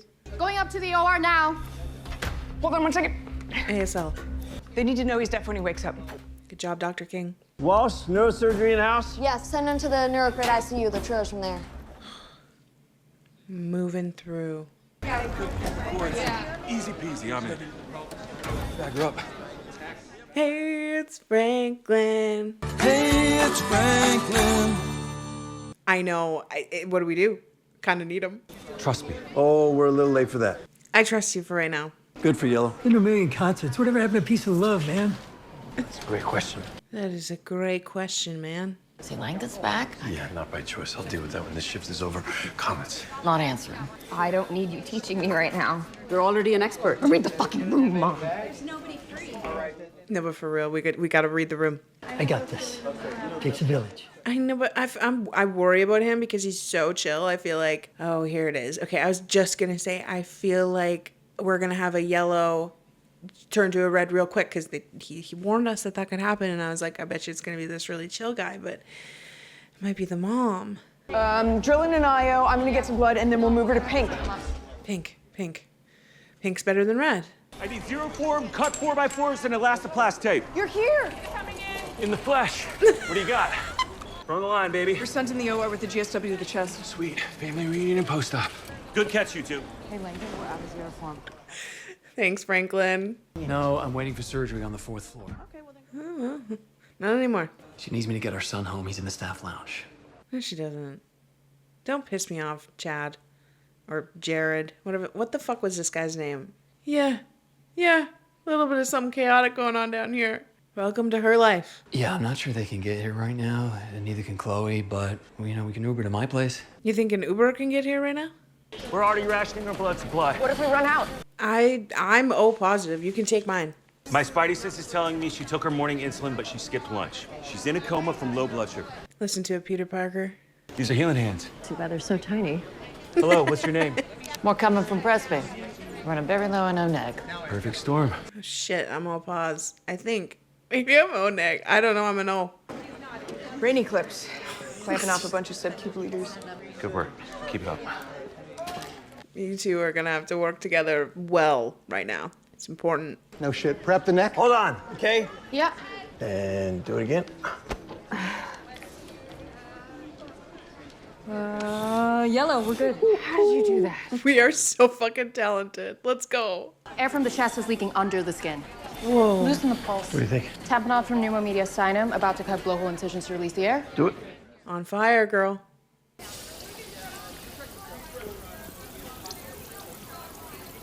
Pulse is coming up. Nicely done. Okay, send him to cardiothoracic ICU. That's my doctor, dog. Hey, what the hell are you doing? Fine. Leave me alone. You can't do that. Fuck. Get him, Santos. Punch him. We need security in here. Right, security. Karma, bitch. I think this guy stole a victim's hoodie and faked an injury to get inside. He's probably a fucking reporter. You absolute piece of shit. Oops. My bad. You could have told me that before we started. I didn't know. I already made the incision. Now what am I supposed to do? Hey, this is not how we work in this situation. How am I supposed to connect to that? Christmas tree adapter. It'll work. This is all very unconventional. Well, yes. No, this is genius. Well, yes. We are just making do with what we got. Just don't last that long. We're out of O-neg, but I'm O-neg. Can I donate? Chloe's got more blood flying in. But I need it now. We don't have time. O-neg donors that probably work It here. would take hours to screen for HIV and hepatitis. Well, I have neither, Then we and I don't- donate all the time. I believe you. Fuck it. Yeah. If the patient's gonna die before they get to the OR, then the benefits outweigh the risk. Absolutely. O-neg or O-pause, we need you to donate now. Hands where I can see them. Okay, let's do this. Let's go. What do we do? We have to Hello, just- can I have your attention, please? Okay, you guys got this. I know you all want information about your friends and family. Upload photos, pictures of tattoos, piercings, anything to help identify them would be useful. Systems in place. Holy shit. I know. Hang in there, girl. Your blood is coming. Here we go. Oh, oh. Make sure you have just a quick juice box. Should help. Wow. Straight from the arm, right in. Are you donating? O-neg, yeah. Like currently. What an icon. Yeah, I was excited to see you at work, you know, in the zone, and you're quite impressive. Look at that. Brian's a bone. Room for another red. Quite impressive. Bullet probably went through the 2 forearm bones, but there's no damage to the nerves or arteries, so that's a good sign. You're gonna be okay. I'll find you some tissues. Thank you. See, she's a great doctor. They're gonna wonder what the hell we're doing down here, but it was a great save. Hey, Javadi. We're doing what we can. More chest tubes, courtesy of Presby. Awesome. I'm gonna go check out triage. Thank God, but I feel like that's gonna last, what, 26 minutes? We need another box. What's with all these bloody handprints? That's from people trying to stop us to get a ride in, but we were already packed. Chest, belly, arm, and leg. Oh my God. Imagine just having to continue driving through that, like unable to stop. Just a precaution in case the shooter heads this way. Are we gonna be safe out here?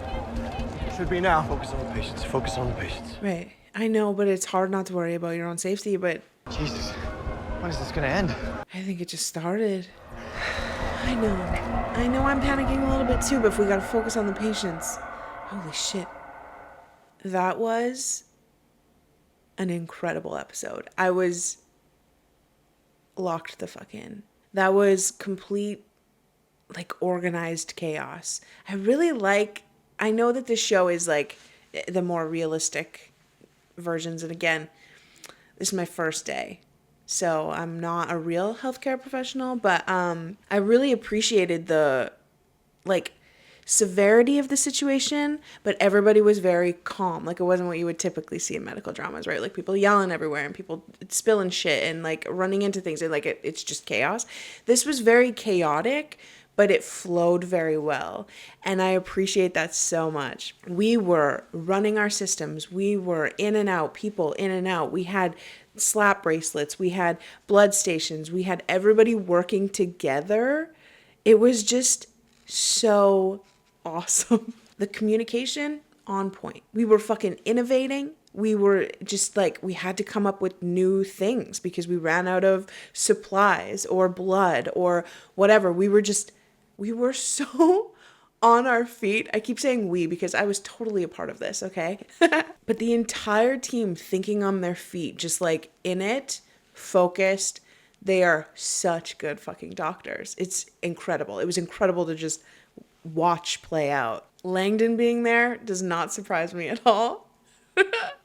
And honestly, glad to see him. Need him. I think Robbie had to really move on from that emotion quickly too. He was like, you should not fucking be here. But we can't linger on that. We got shit to do. And honestly, he was probably like, we need you. Like, we need all the help we can get. I love seeing Mel kind of take the lead on Yellow. I think she's doing a really great job. I actually like the trio of her, Whitaker, and Santos. I think that they kind of work well together. Santos is really good at like reading the situation. I mean, she's much like every character in the show, she's very nuanced and she has her flaws, but like when it comes to people, I think that she has very deep empathy.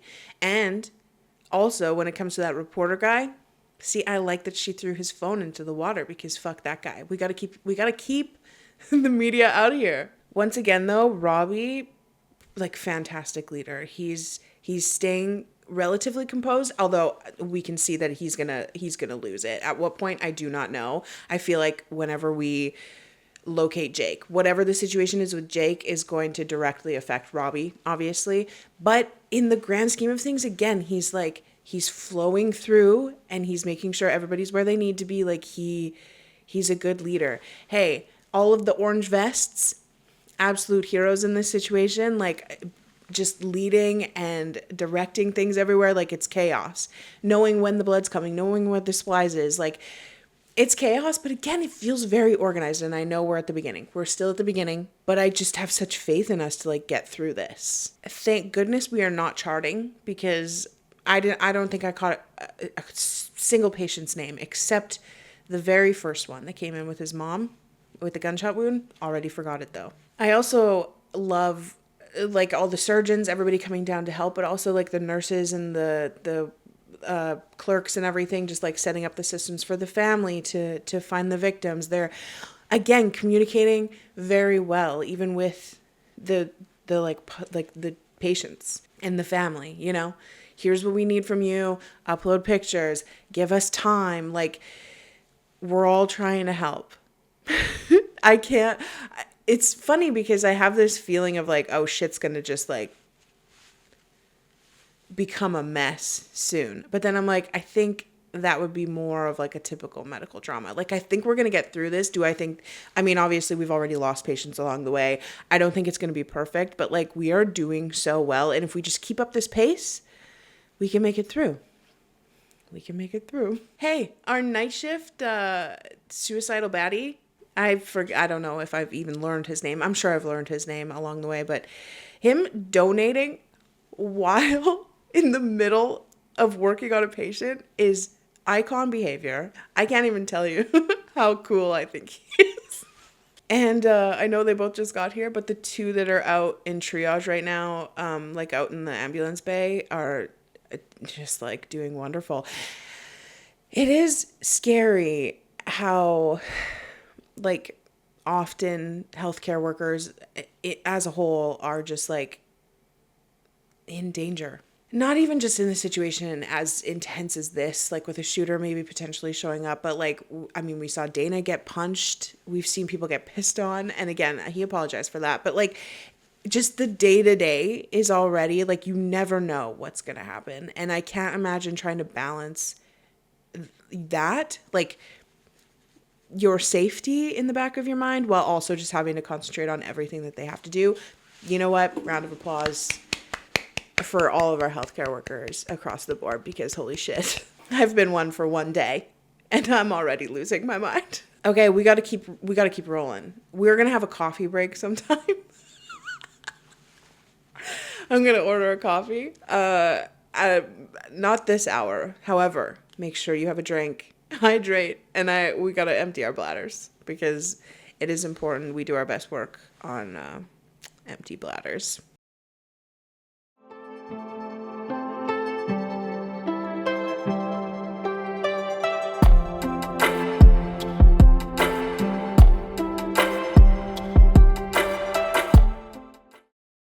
We're called in SWAT. They need to stay out there, not in here. Officer down, you know the drill. You're in good hands. No, but for real, I don't think they need to be in here. Back it up. We're trying to work here. Come on. Thank you, Dana. Thank you. Yep. Damn, it's like gold. Hey, Whitaker, how you doing? Yeah, fine. He's had the same pair of scrubs for, I think, like 4 hours now. So it's kind of a win in his book. Yeah, get the fuck out of our way. Capiche? I tried to get here sooner, but it is gridlocked out there. Yeah, keep an eye on the new kids. Got it. You holler if you're in trouble. Yes, ma'am. Just in and ready to work. I make balloon animals for a living.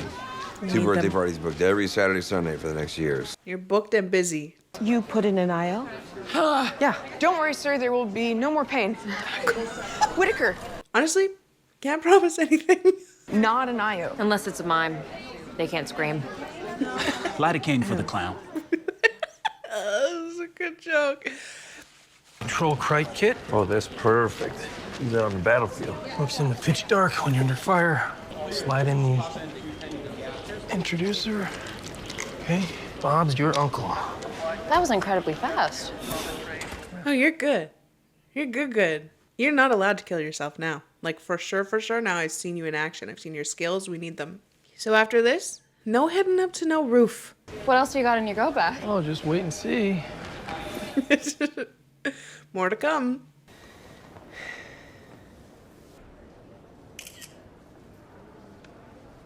Walsh knows about the case. They're holding Noir. And the hits keep coming. It is very constant. Yep, one after the other. Gun! He's going for his gun. All right. All clear. You sure? He's unconscious. That would just be so fucking scary. Proximal tibia? Yes? Yeah. Roger. Honestly, like, now is not the fucking time. Queen shit. We will deal with that when the time comes. Because why is it always going off? Like, figure your shit out. I need to use the bathroom. I told him to use the sink. What is wrong with you? Would you rather I take him out there? Hang on, I'll be right back, okay? Shut the fuck up, Chad. Past the epiglottis. But if you hit the esophagus, he's toast. You told us never to pass the tube unless we see the vocal cords. Correct. Not today. This is a different situation. No pulse. Start compressions? Okay, get him up. Best that we can do. Keep at it. We'll get him back. Robbie, need help here. You got this, girl. You're killing it. Everybody's killing it. Here we go. Looks familiar?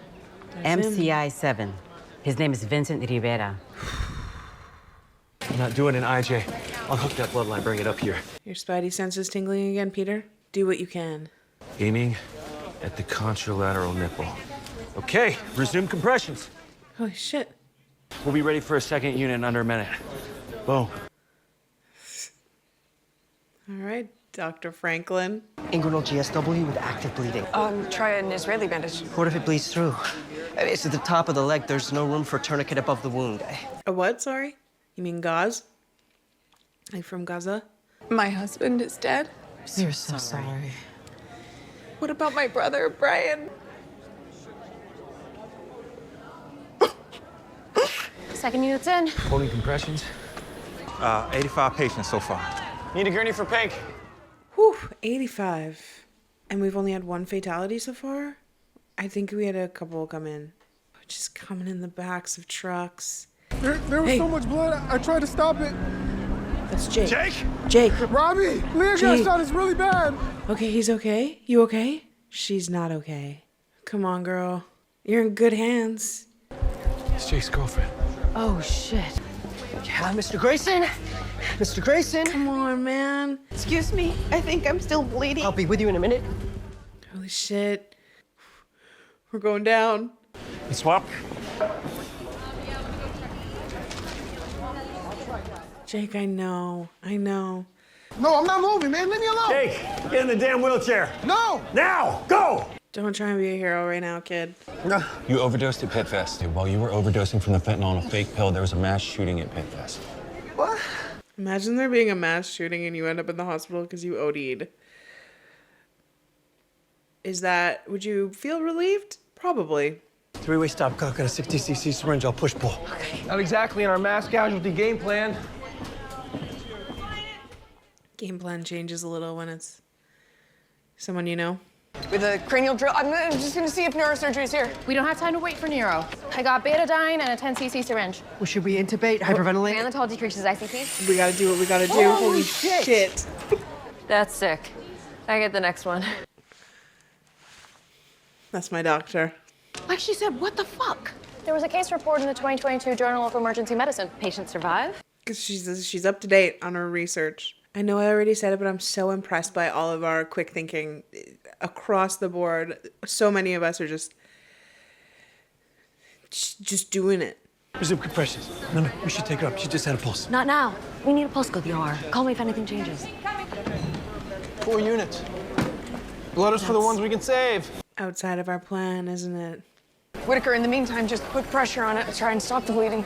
For how long? As long as it takes. I'm sure if they're helping her, then she's in great hands. Can you check for me, please? She is in great hands, but sometimes great hands might not be enough. We might have to step in because I don't think he's going to give up. Anyone else with a wound like this is pronounced dead in the field. You can't keep up with the blood loss. If she was our only patient, we'd do a thoracotomy, maybe ECMO, but even then I doubt we'd get her back. It's a different situation, and it just feels like... We're gonna lose 10 other patients if you put all your efforts into saving this girl. You tried. You tried. Oh my God. It is... Yeah, we all have our biases, you know. The rules change when it comes to someone we know and love. I mean, not that Robbie knows or loves this girl, but he knows and loves Jake. And so it just is going to get more attention. But it's true, like this is a different situation. If we had the time, we could continue to do this. We don't. We have other patients coming in. We have to keep the flow going. But she's not going to make it. And then Jake is going to be very upset with Robbie. Like, understandably, but also not understandably. Like, Jake's gonna need somewhere to put his anger, right? And his sadness and his frustration and everything. But it's, like, not Robbie's fault. Hey, want to know something I've been thinking? That the peds room, the one with all the animals, remember the room that Robbie's mentor also died in during COVID, I think, right? Yes. That room being like the morgue room right now is just not going to be good for like the flashbacks, especially when he takes her in there, or whoever takes her in there, I guess. But I assume if he's going to take her in there, and it's just going to trigger so much. And this is we've been seeing Robbie slowly descend throughout the day. And I think this is where we lose him. I know I keep saying it, but I just want to say, like, I'm so proud of us all. We are communicating so well. We are taking risks, but they are smart. And we are doing what we can with what we have. We are all helping each other so, like, easily. It just, everybody's just there and doing what they need to do. And again, it feels a little amped up from like last hour because we're a little bit more in the middle of it now, but it still feels very much like organized chaos. Like we're staying focused, and it's just kind of cool. It's just kind of cool to watch play out. And like all of these procedures that we're doing that we probably wouldn't have in different situations is like just kind of cool to witness. I'm with Santos. Like, some of this shit's just kind of cool sometimes. Tighten. How much pressure? Until the bleeding stops. Do you need something? I think she's in shock. I mean, I am a doctor. Pretty sure I'm past my union-mandated bathroom break. Never should have had that second coffee. I was gonna say, the coffee's probably helping, keeping you focused. Whoa. Oh shit, they're gonna arrest you. Don't run. SWAT's here.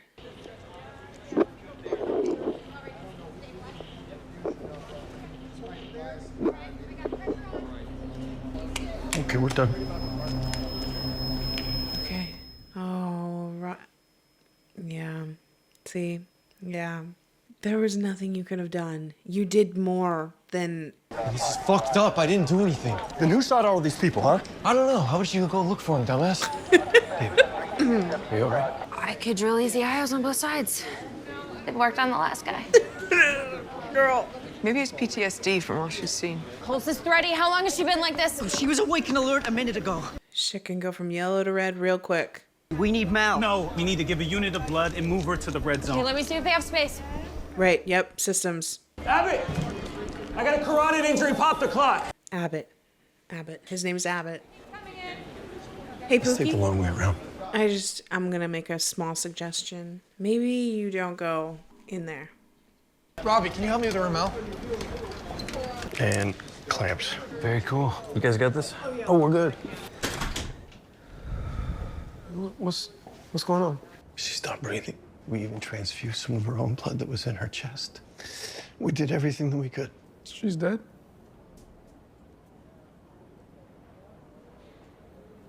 I want to see her. I'm really sorry, man, but you can't. Why not? Because this is an active police and FBI investigation.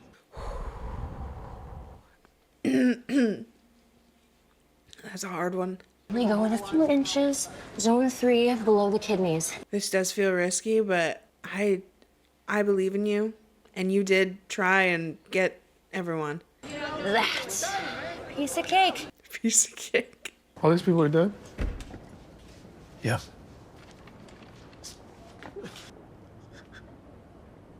Rabeau, are you shitting me? Uncontrollable bleeding from a pelvic artery. No other option. Okay, you never should have done that on your own, ever.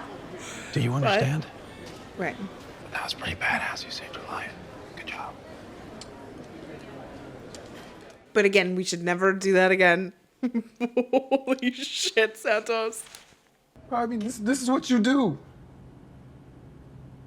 Robbie, you did everything you could. You did, yep. Any other day, what, you would have saved her life? We would have just had more resources and time and... Yes, no, I don't know. We don't know. I don't know. The fact that we've saved as many people as we have is a fucking miracle. and an 18-year-old who was brain dead from a fentanyl overdose, and a little girl who drowned trying to save her sister. And I'm gonna remember Leah long after you've forgotten her.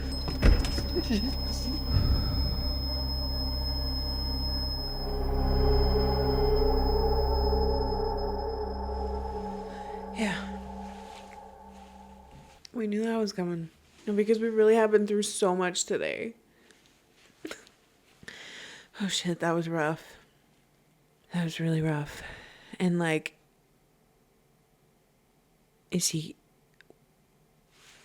I really wish I could help him break down, but I kind of need him to pick himself up. We need him, you know?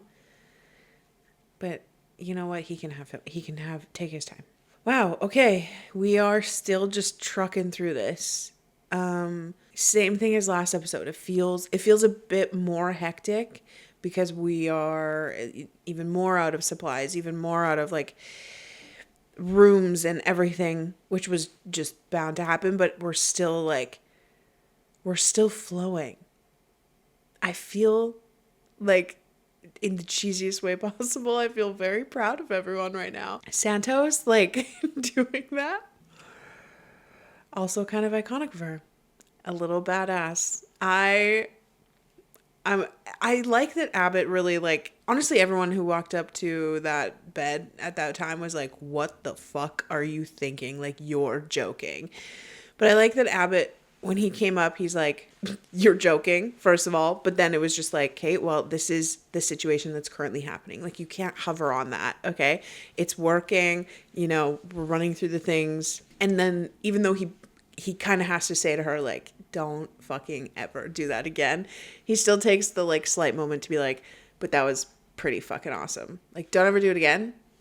Badass, though. Like, you saved that woman's life. I like him. We've had very little time with him in comparison to everyone else, but I feel like, yeah, he's pretty cool and talented. He's done some really cool procedures, too. Everybody's, like, really hanging in there, and like the mistakes we've made along the way are like pretty small, you know. Whitaker kind of drilling that guy, not a small mistake on a regular day.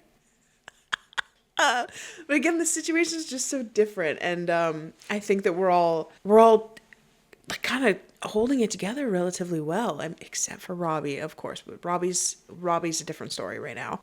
Oh man, when Jake showed up in that truck, I was like, okay, but he's talking, he's whatever, and then yeah, it would be her.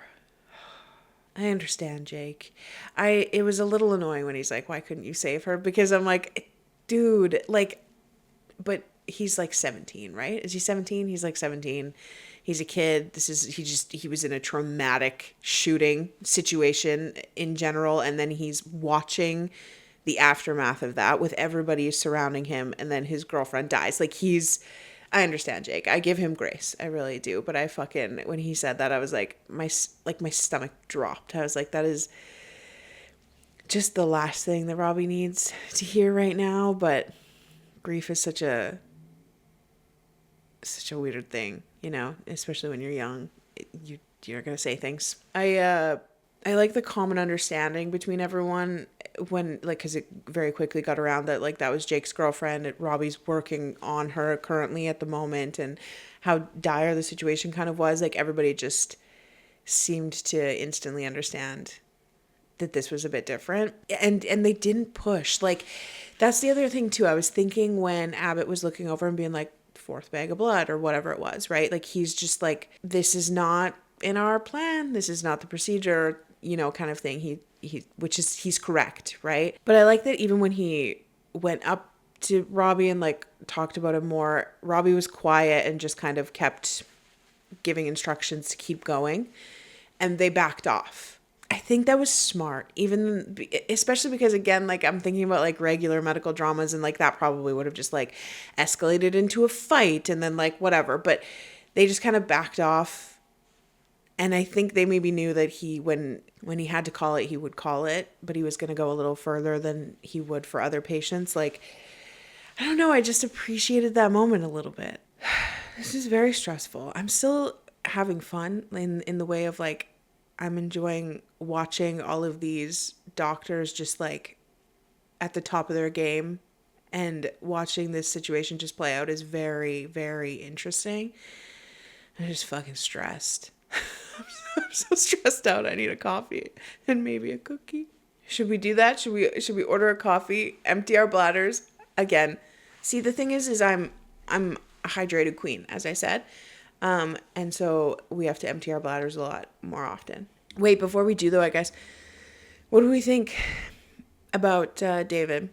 I am starting to really think that it wasn't him. Because, first of all, as soon as he showed up, I was like, okay, well, then it wasn't him. Like, I don't think he's stupid enough to show up to the hospital when he's literally the shooter. But then I was like, fuck, they're going to tackle you, bro. Don't run, because we know cops be trigger happy, you know? You are white, so there is that. But still, just, like, don't run. But something about when he was coming in, and he was saying, like, I didn't do it or whatever. And then the cop was like, then who shot all these people? And he was like, I don't know. Maybe you should go look for them. You should go look for them. Sorry, it's a little funny. I feel like I believe him. I think that it's a situation of he still is a troubled kid. I still think that even if he isn't the shooter, that calling the police was probably the right thing. Having a list and then that post, like all of these things that were, all of the steps that have gone through up until now, I still think were correct, regardless of whether he's the shooter or not. But I also don't think he's the shooter. Man, I can't imagine even the chaos outside of the hospital. Like when they were talking about it being gridlocked and people not being able to like get in, cell phone services aren't working. Like it's just so much. Then I was thinking about the people on the grounds, like at the festival and trying to get people in. And when they said there was bloody handprints on the ambulances because people were trying to get in, but they were already full. And like the trauma of having to just like keep driving through that, knowing you're leaving people who need help behind. It's so wild. I can't wrap my mind around it. I can't believe that this is an occurrence that happens as often as it does in the United States. It's absolutely horrific. And I don't even know what else to say about that. I think maybe we should get a coffee and a cookie.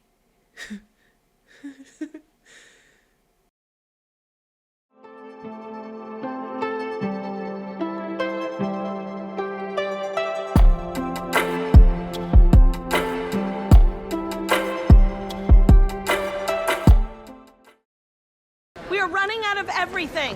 Only change bandages that are completely bled through. Overheard a nurse say the shooter's here. Holy sh**. Oh, no gossiping in the yellow zone, okay? At least get a blanket. It's so cold here. All the blankets are in peds. The morgue.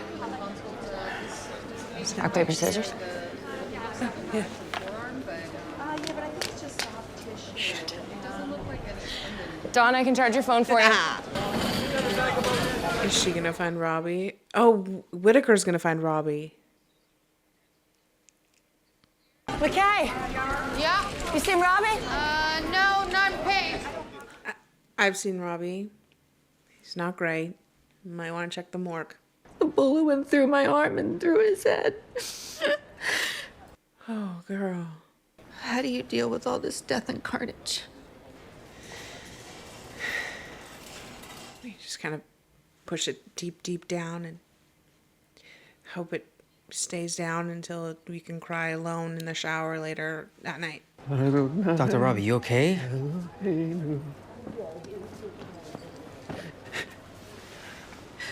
You have to go. You have to go. They need you out there. We need you out there. I know you can pull it together. Because if you don't, we're fucked.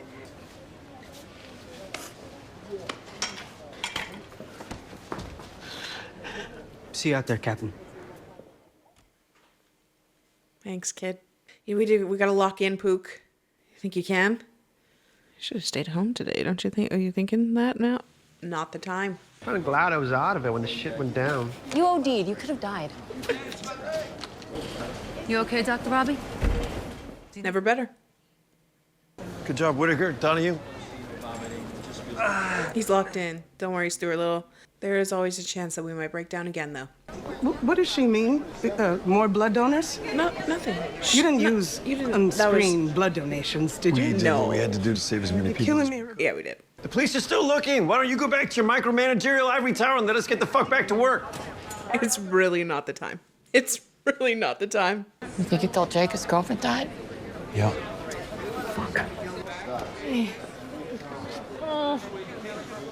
No, because I genuinely feel like a hug from Dana would actually change my life right now. 12 minutes since the last pink or red. Think it's quieting. Jesus. What? Don't jinx it. Yeah, don't say that. You were saying? just kidding. Oh my God, you're just so blue. Have you visited a chocolate factory lately, or? I'm sorry, I'm allowed one joke. One joke. That's it in this situation. No more. That's my coffee. Coffee's here. Let's be right back. All right, we are caffeinated and ready to... I feel like we're almost to the other side of this. Because I'm not going to jinx anything. I'm not going to jinx anything. Hey, McKay, there's someone from Allegheny County Courthouse on the line. Tell them they can get their shit together because this thing is going off and she's in her zone. She's at work. She's fucking busy. Dr. Abbott, you need anything? Check with Ellis in South 15. I love this. Nobody's standing around. If you got nothing to do, you ask. I'm excited to see her in action because she's been out in the Bay since she got here, which also incredibly important, but... Pneumonia, pee, asthma. Good breath sounds, no crackles, no wheezing. Pulmonary provision approved with O2. What else? Is Dr. Ellis running this resuscitation, or are you? Because last time I checked, you're not supposed to be here. We both are. The senior resident's job is to teach. Can I do the intubation? Not necessary yet. What's the beef with Langdon? Right away. Just caught on to that right away. How's my favorite grandchild? And nothing for Chad. I sent him with the first car I saw. Is he okay? You fight, Brian, okay? You fight like the stubborn bastard you are. I tried. You did great. It's not coffee, it's bourbon. That was a joke. Right, you do like to joke, that's right. If he couldn't save her, nobody could. That's not even him sucking up, that's just the truth. And like maybe a little bit of sucking up. I'm just kidding. Self-inflicted gunshot to the head.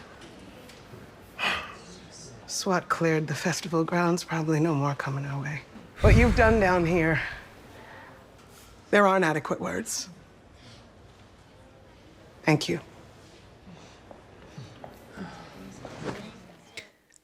No, because I'm genuinely so proud.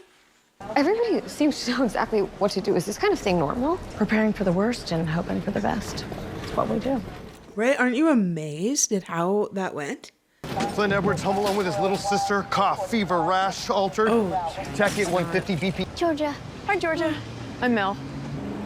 Oh, yeah, that's scary. Yep. I should be charting this because this is not. Flynn was talking weird. Okay. Meningococcus, strep pneumo, something viral like disseminated HSV, encephalitis. This is such an interesting feeling because we're just like right back into regular patients. Like it doesn't stop. You don't even have a minute to just inhale, exhale after the chaos like that. We just have to keep going. I mean, I know technically we're like a closed ER right now, but life goes on, you know? Sepsis goes on. I will say it kind of feels good to be back to charting, although I would have never, as soon as he said no charting, I was like, this makes sense. There's no way I would have kept up. And it's just like the least important thing to spend time on in a situation like that, so. Yeah, and then Dana and I will assign rooms based on medical priority. Ortho extremity wounds, go get x-rays. It's the post-chaos system coming in. I told you he didn't do it.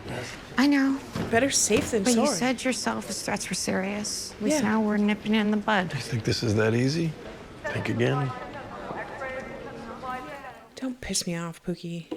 Got shot, strapped a t-shirt and a belt around his thigh, and ran around helping people for a few hours. Holy shit. Intracardiac air embolism, all that running around introduced air into the femoral vein right up the heart, now it's blocking blood flow to the lung. Where's my mom? Did you make a list? I want to go home. Look, I know it's a lot to process, No, but no, I want to see my mom. He wasn't the shooter, but he's, I think, still a kid in need of some help. Can I get one of those? Have a break. But I'm hungry. Well, We can't give you any food in case you need surgery. You need to work on your bedside manner. Yeah, true, but was she kind of funny though? Brain feeling like mush. Absolutely. That patient doesn't give a shit. Oh my God. He is kind of blaming me for not saving her. Robbie, he's just a kid. So is she. Oh, and it's maculopapular on the legs. More on the lower half of the body than the upper half. Well, that just goes to show you how old I am. This looks like measles. Measles? Holy shit. Any travel history. And call public health. Tell them we might have a measles outbreak. We have vaccinations for that. Poor kid. 5 minutes, bright spark. Oh, you two definitely got beef. You know what? I'll catch you up on the drama of the day shift just like a little bit later, girl. Afraid so. It has a 20% death rate. Why? Adrenaline crash after a big event? A juice box, please. You're a rock star, Victoria. That's our Nepo baby, right, King? He knows my name. Me too. I just call you Nepo baby because sorry, Victoria. Maybe I should. Bread in the pigtail. Excellent idea, Dr. Mohan. Focus, Mohan. You got this. Think I'll stick around in case you need another set of hands to resuscitate your patient when he crashes. Please, if you don't mind. And I found the list about all the girls. David, I signed a petition. We gotta get you some help, kid. I would never do something like that. you think you might be open to that? Fuck you. Is that a no? You still did nothing wrong, and I'm still very proud of you. You made this fucking mess. You're gonna have to fix it.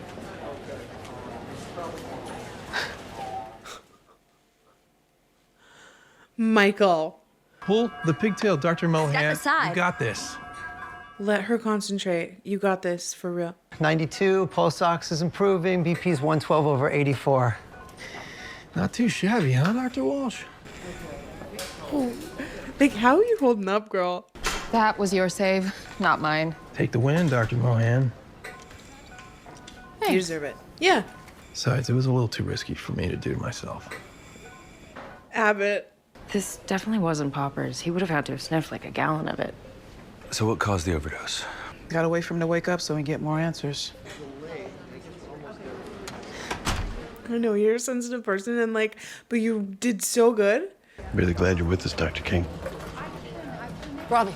You should go home. Yes, we gotta start sending the day shift home. Are your children vaccinated against measles? No. The MMR vaccine is perfectly safe. Measles Yeah. is not. I shouldn't be rolling eyes. Right. I'm sorry. I'll work on my bedside manner, but just know that I'm rolling my eyes in the background, and that it's not lost on me that you chose not to vaccinate, assuming you think you know better than medical professionals, but now in the hospital, you're going to hope that the medical professionals know what to do. A spinal tap? I've read about kids who've been paralyzed from a spinal tap. There is zero risk of paralysis. He could die from this? The death rate from Well, ATM is yeah. high, 1 in 5. Do the spinal tap. Yeah. No! Yeah. Can't you just give him steroids without the spinal tap? If there's No. no ATM, the steroids could suppress his immune system, making it harder to fight off the pneumonia. But it says It's important here. to know you put before your we damn just phone do the away? things. Yeah. Let her Your fucking son is have it, critically Pook. ill. The longer that we wait, the higher the risk of permanent brain damage. What is not clear here? Hillary. They're Can't not breathe on his own. poking holes in my son's spine. Wow. Would you rather he be dead? I know. After the day we fucking had, girl, do not test us. It's called the Shema prayer. It's a declaration of faith in God. Will renew their strength and soar on wings like eagles. I don't know if I actually believe in God, especially on days like today. Yeah, I don't believe in God either, but a wise woman once said, desperate people find faith, so now I pray to Jesus too. No, but I do think that there is a lot of comfort though in like some of the words, the scriptures, you know, you can still find comfort in the words. But then also No, we're good. It's quick and easy stuff. Go home. yeah, go home or to the courthouse. I don't know what. No, probably home and then to the courthouse in the morning because I think you're in trouble. We're looking for Dr. Cassie McKay. Yeah, that's me. Had a probation called to check in earlier, but you never responded. Yeah. It was beeping. Did you tamper with your ankle monitor? Yeah, we drilled it. I might have drilled a hole in it. Officers, look around. She's saving lives. Put your hands behind your head. Whoa, Hang on a second. You gotta be kidding.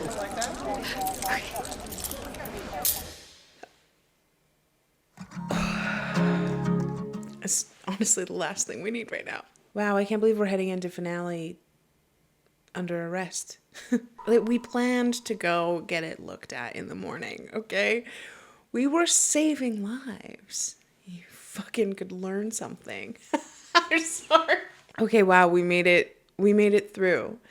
That was incredible again. I know I keep harping on it, but it felt like intense and high stakes, but like not dramatic, if that makes sense. And like everybody was working together. We were moving.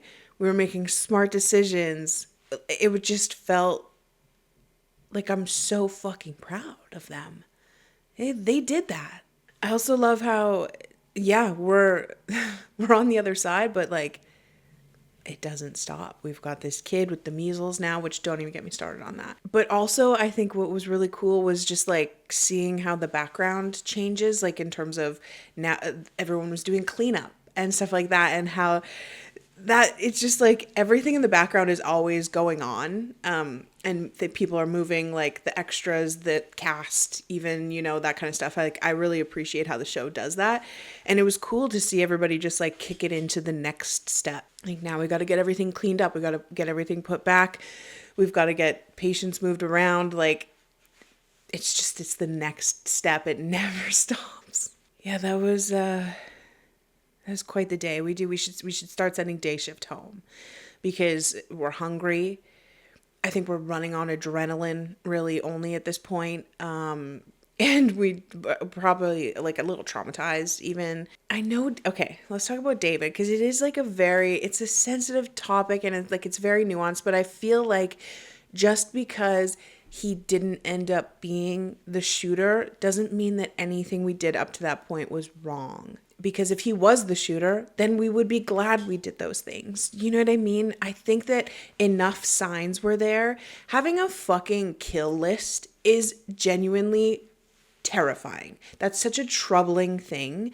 Like imagine being on a kill list, or like or like your sister, your niece. You shouldn't have to imagine someone you know, but like that's what I kept thinking is like, I know Robbie's like thinking differently about it, but whether or not McKay went about it the right way or not, I think letting them just go home, knowing that there's a kill list out there, would have been a worse decision. I don't know. Sue me. I'm also still really proud of his mom for all of the steps she took. You know, making herself sick, signing the thing. Just like, she knew there were signs that he needs help in some way, and it's not going to be easy and it's not going to be pleasant. But she made sure that he wouldn't turn into a shooter. It's always easy to like judge the shit in hindsight. Like, see, he didn't end up being the shooter. It's like, yeah, but what if he was? I like this little crossover with the day shift and the night shift. I mean, we don't have very many night shift people currently here, but the ones that are here I think are pretty cool, and I was excited to see them at work, you know, like in the zone. Obviously Abbott came in pretty early, so we saw him do a bunch of cool shit, but then we had, I don't know either of their names, but they were out in the bay at first, and then they came in, and like they're pretty cool, and I think it's cool to see them interacting with the day shift, because like, I mean, obviously they'll interact with the day shift regardless around like shift change time, but I think it was cool that we got to see day shift stay late, I guess. I mean, not a great situation, but for the show, it was cool. I think everybody did so well. Like, I feel like a proud mom. Yeah, so this measles thing is just annoying a little bit, but I think it's unfortunately a little relevant right now. So it's good that the show is kind of bringing that up. And I kind of like that Robbie has no patience with her. I'm so sorry. But like I said, after the day we've been through, if this would have been like the first patient of the day, I think Robbie probably would have handled it differently. But like, are you fucking kidding me right now? This is the last thing we need. Put your fucking phone away. Do you want your kid to die or not? You already didn't vaccinate him. Based on what? Based on what? Your fucking Google research? I'm so mad. I get so annoyed. Please, please be vaccinated. Okay? Especially children. Okay. I'm gonna get heated. All right, though, we're heading into finale. This is our final hour, and I'm getting a little sad now. I'm getting a little sad. I don't want it to be over. I've thoroughly enjoyed this. I've thoroughly enjoyed my time. I feel like I've learned so much. I feel like, I don't know why I'm like talking like we're wrapping it up. We still got another hour of our shift to get through. But it also feels very interesting that like, I guess what feels like kind of like the peak or the climax of the season has kind of is over. So now we're like on the other side of it. So I'm interested to see what a finale looks like in a show like this. Like I don't expect, anything too dramatic to happen, but I mean, you know what I guess what I do expect is for Robbie and Franklin to finally chat. I still don't think it's going to go well, especially with the state of mind that Robbie's in currently, end of the day thing. I think that he's probably relieved that he was here for the chaos of it all, but he probably shouldn't have been. Yeah. So I guess let's see what a PITT finale looks like.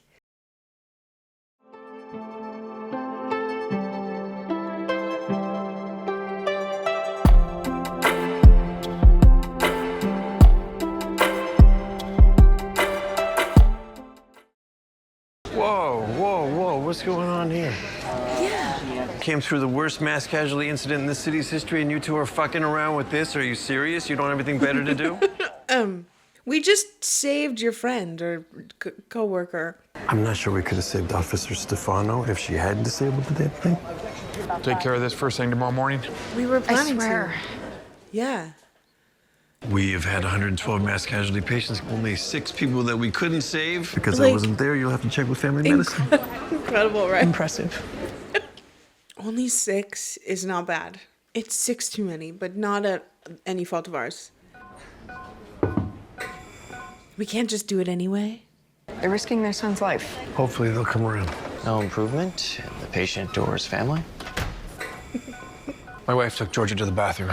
Okay. Ooh, talk to him. I think we could get through to him. What's going on? Never mind. We were discussing the options for treating your son. He already looks better. He is not. And by refusing the spinal tap, we don't know how to help him. The greater the risk of him dying. Floyd might die. No. Yep. I'll let you know if anything changes. With him or the parents. Fake identification. You gonna show him what we've been through today? What the hell is this? We couldn't save them, but we can still save your son. You're an asshole. This is a bit much, but I hope he's making a point. Yeah. I'm an asshole. At least you know it, though, Pookie. I think he may have tried to hurt himself. Or he was poisoned. I'm being held here against my will. What else do we know about him? Can we talk? Go home. I don't want to tell you again. You needed me. Do you have any idea how much trouble you're in? Only if you report me. We got you, Hector. BP 68 over 40. I was waiting for that. You crushed all the bones in your pelvis and you've got some internal bleeding. We need yikes. What have we here? Well, looks like 2 old white guys poached our patient. Oh, I know you're not talking about us. Well, I know he's not talking about me. So we need to figure out what caused it so it doesn't happen again. It won't. I think she's right. Still a backlog of cases to check on. Oh, I think you need Our to go shift was home. over hours ago. Yeah. Come on, let's go find a good case. Oh, girl. Are you good? Adrenaline rush, yeah. Yeah, I don't think that's her. Thanks. Right. Whitaker, I need you to find the patient that's supposed to be here. In private. Keep looking. I'll be with you in a minute. I don't think she wants to know, Frank. I was screaming and crying. Got a feeling that's gonna stick with me for a while. What did Robbie tell you? He said I didn't want to know, so Yeah. I didn't ask. Ain't above my pay grade. Hell, I'm not even sure I'm ever coming back after I walk out here tonight. Right. What are you talking about? I think she's quitting. I think she's done. Robbie thinks I'm a fucking drug addict. Are you? No. What I am is scared, okay? I'm really fucking scared of what happens next. What's best for me is being a doctor. I know. Yeah, now the hustle and bustle's winding down. You kind of got to face reality a little bit. Oh, and he said, I'm so scared of what comes next. It's like, yeah, you did fuck up. And that could mean your job. Like, you stole medication. That's, you know, it's not even like you just like showed up high to work, which is not great, but it's like at the end of the day that you made those decisions. I do feel bad for him, especially because, yeah, addiction is so rough. Like, what did he say? He was basically like managing his, like, I guess, withdrawal or whatever. But the thing is I think maybe Robbie might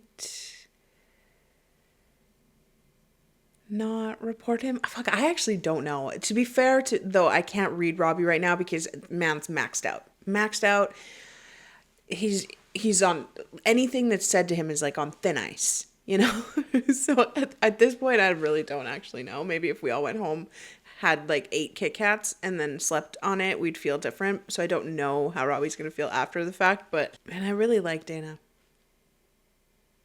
She's the best. It's like she's just looking out for everybody, you know? And she just has like such a warm voice. I don't know how to explain it, but like I'm so serious when I say I think a hug from her could change my life. Yes. How's he doing? Same. Which, reminder, is not great. Will you excuse me for a second? You want to go scream somewhere, girl? Father into the PITT Fest morgue to drive the point home. You what? Yeah, I doubt any hospital will take him without a spinal tap. Anything interesting up here? Oh, we are off the clock. Yeah, you gotta go home. I love this so much. Like, she's clearly running off adrenaline. She did some cool shit. To be fair, she did some cool shit, and I would be riding that high too. But what happens when you go up? She's gonna crash, and she's gonna crash hard, and you can't do that at work. You gotta go home. Ride the high home, okay? Go get a good sandwich. I don't. That just feels right for an adrenaline rush. Adrenaline rushes and sandwiches. I think that's like a common duo. Go home. You know what? Watch some Grey's Anatomy. But I love this. I love how everyone's kind of feeling a little different, you know, post-chaos, because everyone went through different chaos. But yeah, our girl's running a high. It probably feels so good right now, though. Are you feeling okay? I feel great. I bet. Better than great. I bet. You should probably go home now. I'm good. You're running on an adrenaline high, and you are going to crash soon, trust me. That's what I said. Can I get you anything, David? Yeah, get me out of here. I mean, I can't do that. So imagine if you felt that way from half the people that you meet, because that's every woman's life. And it's a form of violence against women. And please, never ever think that way again. Well, maybe if he gets the help he needs, it's worth it. I've seen your bedside manner. Okay, that is reserved for assholes. Yeah, I don't want this kid slipping through the cracks. Yeah. She cares. Okay. Okay. Go get it, Santos. Oh, wow. Thanks for letting me come back. I didn't let you come back. You came back on your own, and I let you stay. I was never high. I was just treating my own withdrawal symptoms.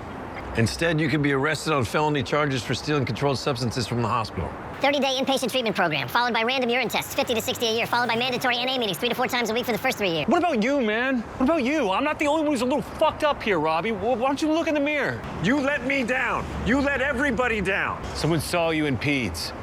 Who, Whitaker? No.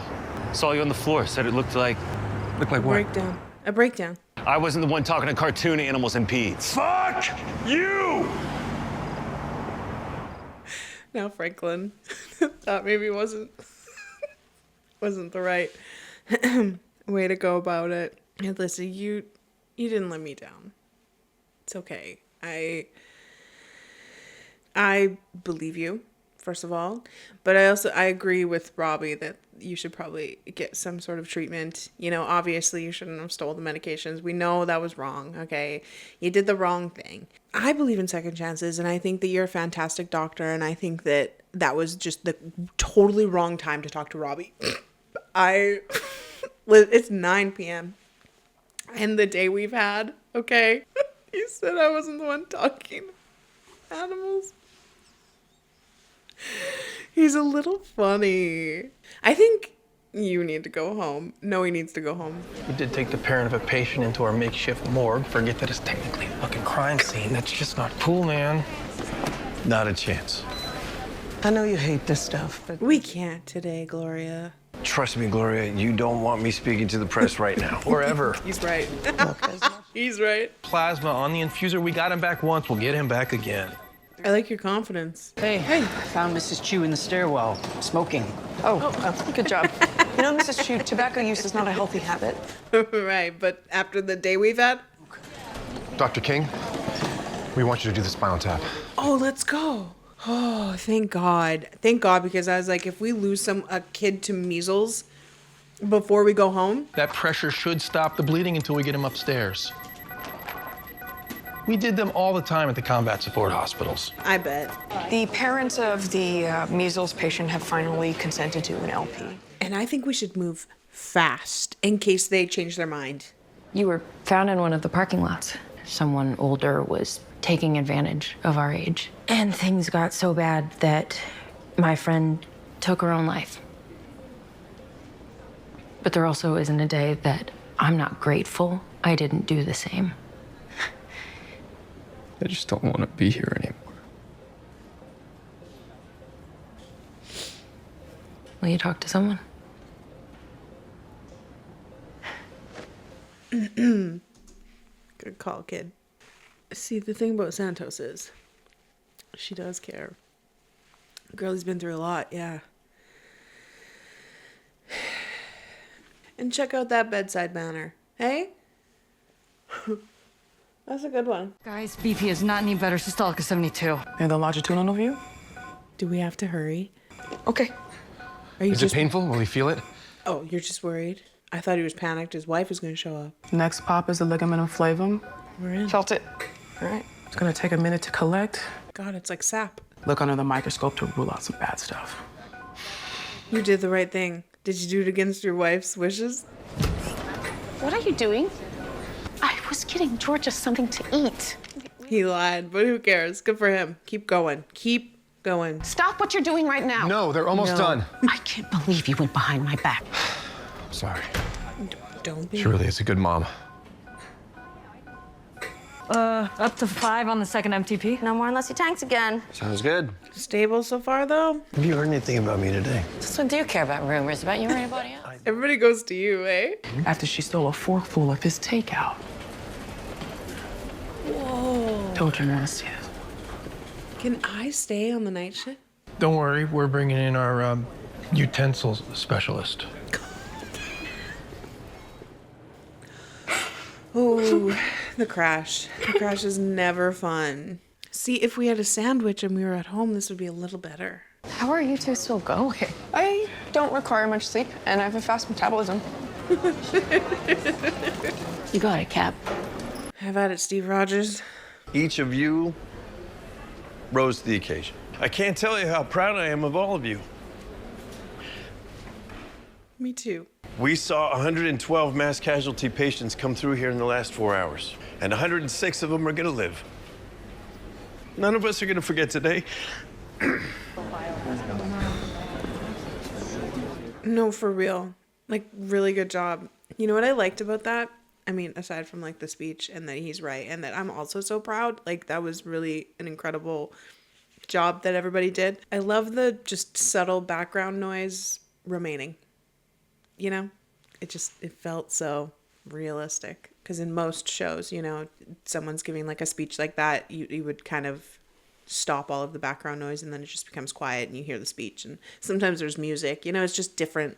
It's just different. But I expected the low hustle to kind of ease out as his speech went on, but it just never did. And I was like, right, this is the pit where everything's supposed to feel very realistic.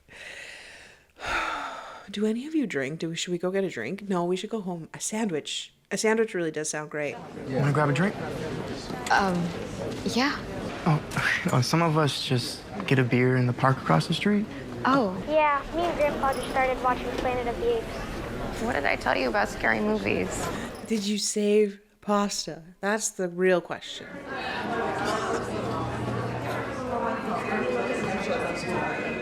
Just let it be. You really gonna quit? I don't blame you, to be fair. Look, Adam, someone made the same decision you did. I could have kept him for a few more days on ECMO. You gave him a fighting chance, and then you used the limited resources we had to give that little girl a chance. You lost them both. You wouldn't let anyone else blame themselves for this. Time you gave yourself some grace. See you Monday.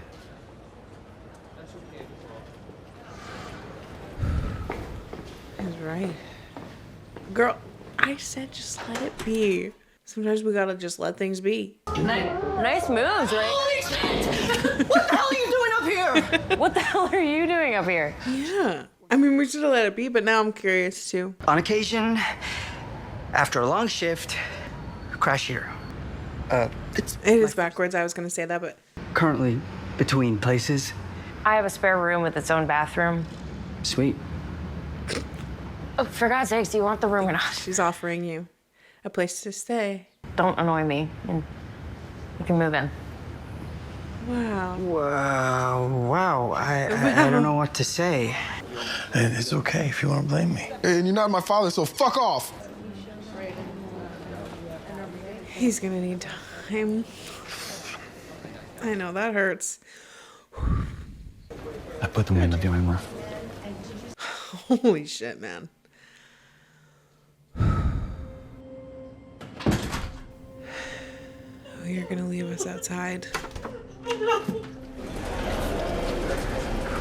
You gotta go home. You really gotta go home. Or is it even safe for him to go home at this point? I don't know. We're supposed to go to a restaurant on Fridays. We could still go to a restaurant. Elf! Yeah. We can do Elf. But Elf is so funny. Yep. I like rewatching the same movies over and over too. And honestly, sometimes watching a Christmas movie when it's not Christmas brings a little bit of joy. Oh, cool. It's nice to meet her sister. For some reason didn't expect that. But it's kind of cool to see like someone outside of the hospital. I was just trying to think is that the only person we've seen outside of the hospital so far? Listen, it's been a long day, okay? Are you on the roof? That's his spot. Two suicidal baddies standing on a roof. You're in my spot. But there's a DoorDash guy, Marco, make the who trip? will trek up here for an extra $10, 20 if you want beer. Absolutely, Marco. It's in our DNA. Maybe you, not me. I broke. You didn't break. It was brief. For 40 seconds? That's what I'm saying. It was so brief. It was a blip in time. We all have that. That is what happens when you're in a war and nothing makes sense. The medicine's the only thing that saves the patient. I'm gonna need a drink if you keep talking. You get what I'm saying, right? You rocked that shit down there tonight. We all did. Thanks. Get that drink now? Just two suicidal baddies walking in from the roof. You too, Nerd. It's okay, don't ask. Hey, at least we found her. Thank goodness that she did end up just kind of being a comedic relief kind of character. We needed that today, you know? I prefer working nights. I think I would too. My therapist thinks I find comfort in the darkness. All right, Batman. Does it help? I haven't jumped off the roof, have I? Not yet. Yeah, you found a good home here. Just stay with him. Hey, somebody help me! There are rats in here! You're the rat. I don't think there are any rats in your bed. There were 2 of them. Okay, sir, we'll take care of that. I like the night shift.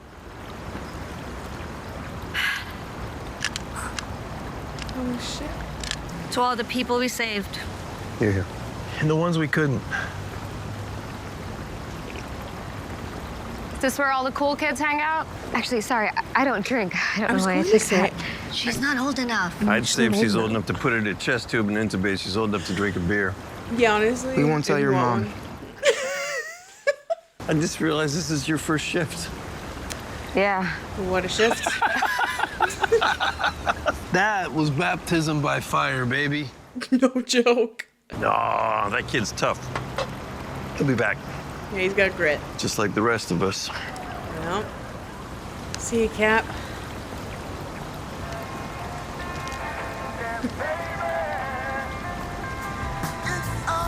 Right back to how we started.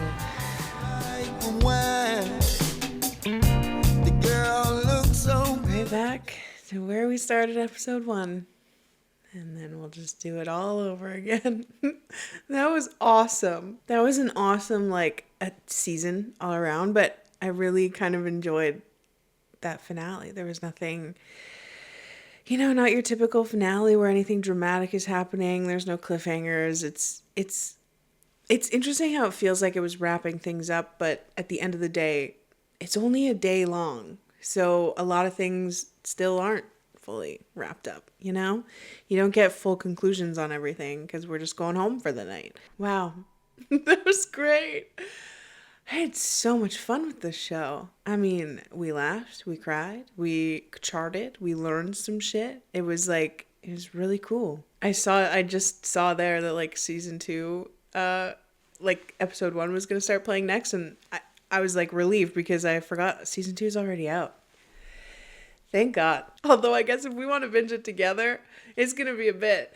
But when's season 3? There's season 3 is confirmed. Is it out too? Anyway, that was adorable. I loved the last little moment with everybody just hanging out, having a beer, winding down before you go home, and come right back to the chaos. Obviously, we learned that Abbott is an amputee, which was like surprising, but also not. I mean, his like military background plays a big part into how he practices medicine. I mean, we saw him for a very short period of time, but listen, we love a man in therapy as well, and he's right.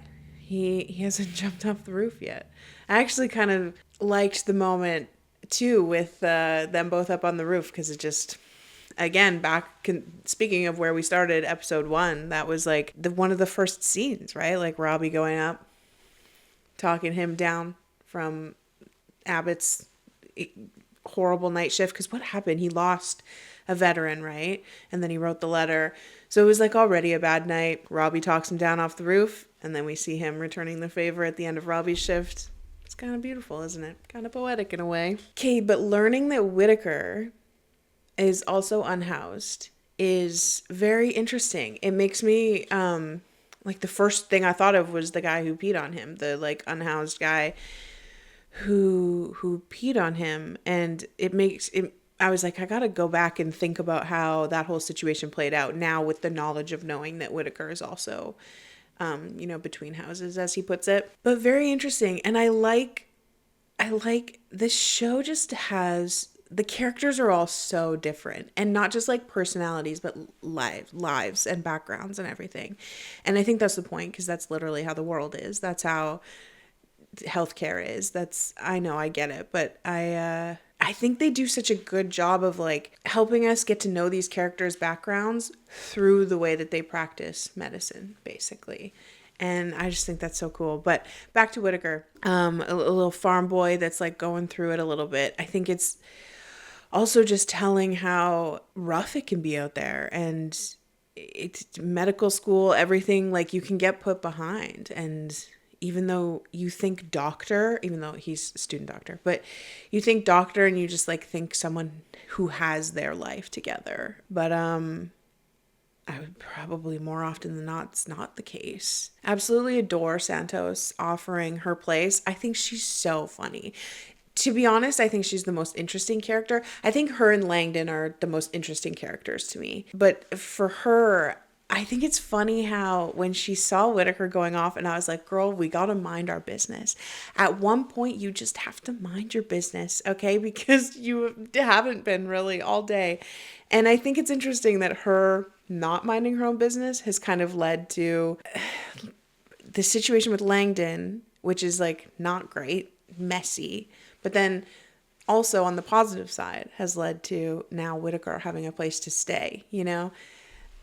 Yeah, we learned a lot about her and her background. She definitely she has her shield up, and you know, the way she like talks to people and stuff like that is it's just a wall, you know, it's like a protection for her. But at the end of it, she's soft on the inside. You know, she's got a hard exterior, but she's soft on the inside because she really does have deep empathy. And I think that her life has given her, unfortunately, some unique perspectives in terms of things. And that's come in handy for her, you know, in being a doctor. I'm rooting for her. I think that I'm really excited to see how this like relationship with her and Whitaker kind of will evolve. I don't know how much time is between season 1 and season 2. That's interesting to think about, actually, now that I'm here, because I don't expect it to be like the next day or anything like that. I would assume it's going to be however longer. Now I'm thinking of everybody. I'm like, okay, so like, what's the situation going to be with Langdon? What's the situation going to be with like Santos and Whitaker? Like, how's Robbie going to be? Where are we going to be at with everybody? It's going to be interesting to like almost catch up with them depending on how much time has passed. But then I was also thinking about season 2. It would be cool if we started differently. Instead of starting, would we start at like 7 a.m.? If we started at like 3 a.m., you know what I mean? And do the night shift into the day shift. That could be cool, because the night shift, kind of fun. Like, they were there for a very short period of time, but I just know the night shift is crazy and I want to be there. Plus, I really like Abbott and the other two that we met, whose names just didn't stick, unfortunately. But yeah, I think that would be cool. And yeah, like, speaking of not wrapping things up, like, Robbie still left on a pretty raw note, I guess you could say. I mean, he did come down off the roof and he did have a drink. That's a good sign. But even when Jake was like still mad at him, I was like, that cuts deep. It hurts, but he is a kid, and I think I said like he's not going to know where to place that anger. It's very confusing, and him lashing out at Robbie just makes sense. And I think Robbie understands that, but it doesn't make it hurt any less, you know? I think it's interesting. Robbie's also an interesting character, but I feel like he's very, at least what we've seen of him in this day, it's very, I don't know. I think his actions are more obvious than others. Like, I feel like with Santos, just kind of like watching her navigate things, sometimes you question why she's doing something and then it makes sense later. But for Robbie, it was like very clear. I guess he's kind of the main character, right? To be fair. So it was like very clear from the hop that he was going through shit. So throughout the day, like, a lot of his decisions, even if they were kind of whatever, they made sense because we knew he was going to start spiraling down. But yeah, I guess it's interesting though that he seems to be concerned with like what people think of him or what people have heard, which makes sense because he's running the ER, and so I assume like he really wants to maintain this whatever image of someone strong and perfect and whatever. But I do think it's telling. I guess it's just telling about who he is as a person, that he was more concerned about like if people had heard something or what people were talking about versus like dealing with the issue itself. I'm interested to see where he's at season 2. Like, I hope he did call the therapist, you know, because we love a man in therapy, and Pookie, you need it. Oh, also we learned that his mentor there, when he was looking at the wall at the end, and we learned that because he said like I could have made him last a little longer on whatever medical jargon, I don't know. And then Dana said something like, but you gave another little girl a better chance by, I guess, like, just like triage, right? Like, maybe she had a better chance. He moved over to her, and then he said, but we lost them both anyway. And it made me think back to when he was working on Jake's girlfriend and how he wasn't giving up on her, even though there were other people that were going to come in and need help. He eventually did, right? Because we had to. But it's just interesting, the parallels in those stories. It makes sense why he broke down and was talking to animals. I'm sorry.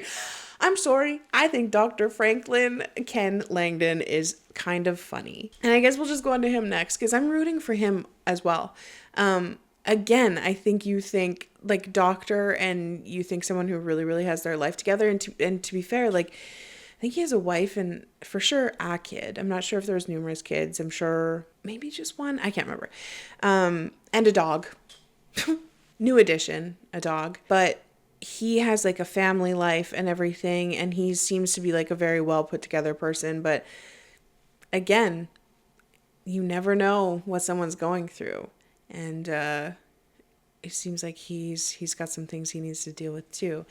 I liked the relationship with him and Mel, but I'm more interested in how the relationship with Langdon and Santos is going to go, because I love a good like start off on the wrong foot and maybe not even like become friends, but like just learning to work together, I think would be very satisfying. And they did a little bit at the end because they kind of had to, but I just think it's interesting again, because it's just one day. You don't really get these very satisfying arcs. It's one day. Like there's so much that we still have to deal with. But on the other side of that, it's only one day, and I feel like these characters, maybe they didn't like have growth that you would typically see in a season that like might take place over a month or a year or whatever, but we still had character arcs along the way. I think it's so good. I really enjoyed this show. But back to Langdon. I'm rooting for him. I think if he can get the help he needs, he's a good doctor.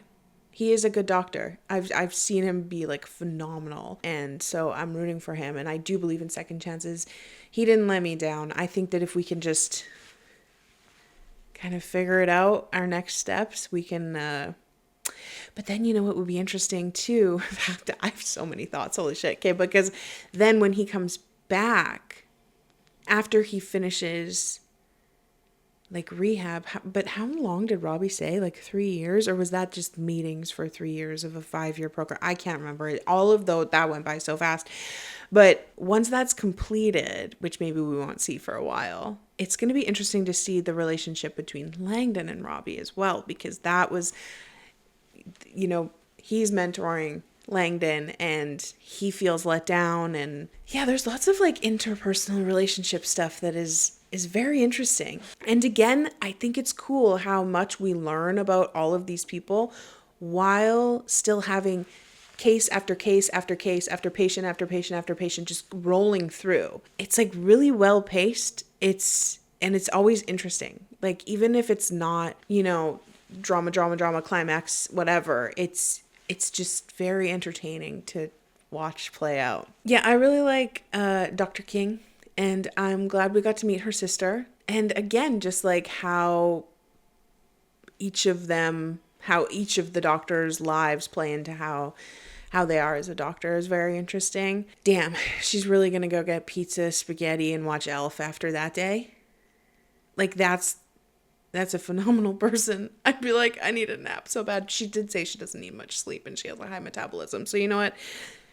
It's probably good for her. And like speaking of unresolved things, we have so many more just in terms of like the actual hospital itself, because when we first came into this, they were like maybe going to sell it.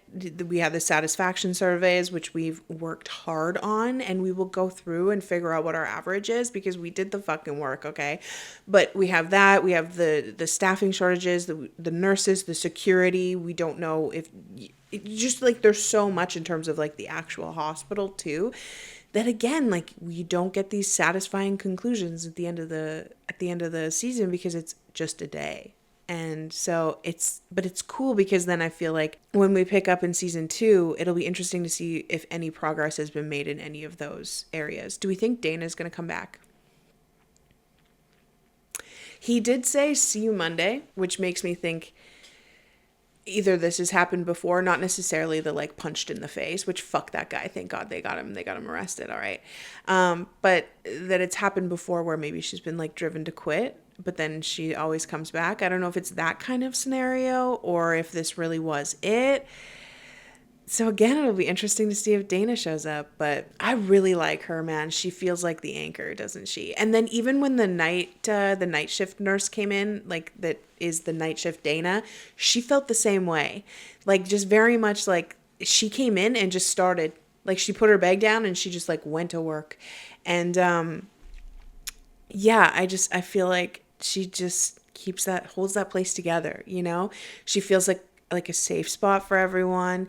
Even Jake, you could see her relationship with Jake was really special. Like, yeah, she's kind of like the mama bear, I guess, of the day shift. I really like her. And Dr. Moen, that's my doctor dog. I really enjoy her. I like her a lot. I think that it was interesting to have a character that is very thorough, slower paced, that kind of stuff. And then watching her go through the chaos of it and having this adrenaline rush where she's just ready to go, patient after patient after patient is a funny little arc to have. But I was so proud of her and all the things she accomplished. I think she's also very interesting. I love how empathetic she is. I like her teaching, and kind of taking time with Whitaker too, specifically after he lost his very first patient.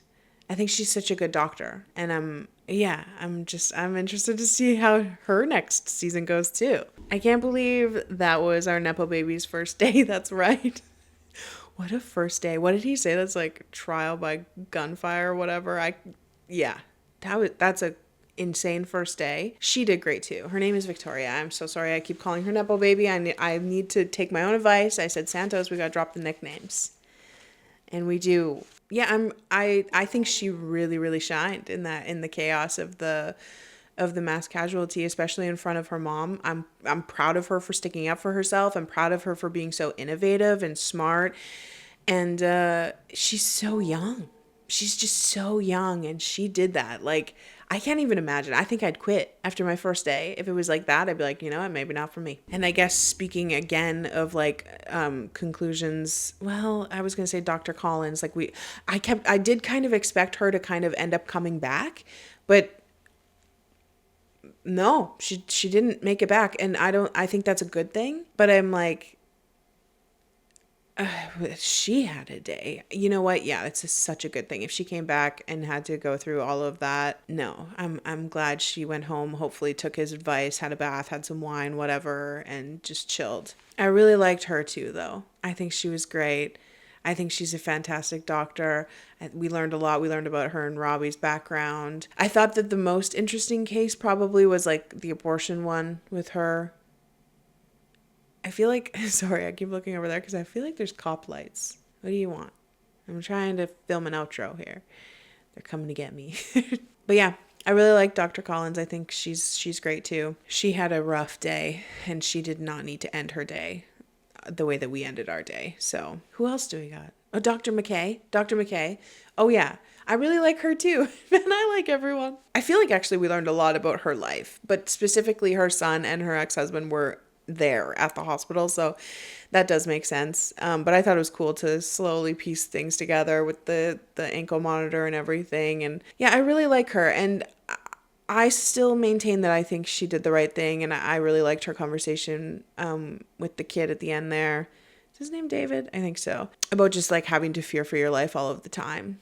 And I do hate that we have to, when we're trying to make points about misogyny and violence towards women, I really hate that we have to use the whole, imagine if that was your mom, imagine if that was your niece, imagine if that was your daughter, imagine if, I hate that because you shouldn't have to imagine a woman in that position for you to feel empathy toward women, but I digress. Yeah, I really like her. I think she's mature, and she's just a great doctor, a great mom, and she's also a little sassy, a little funny.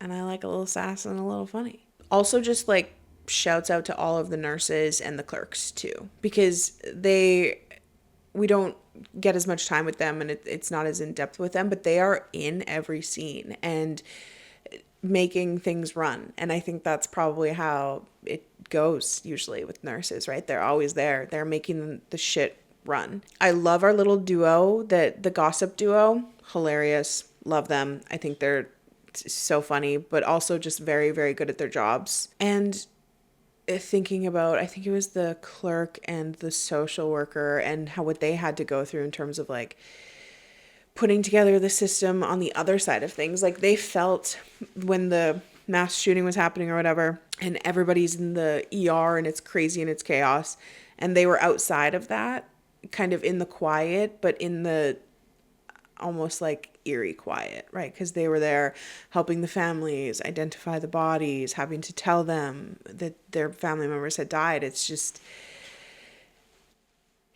a burden, man. Yeah, this was so fun.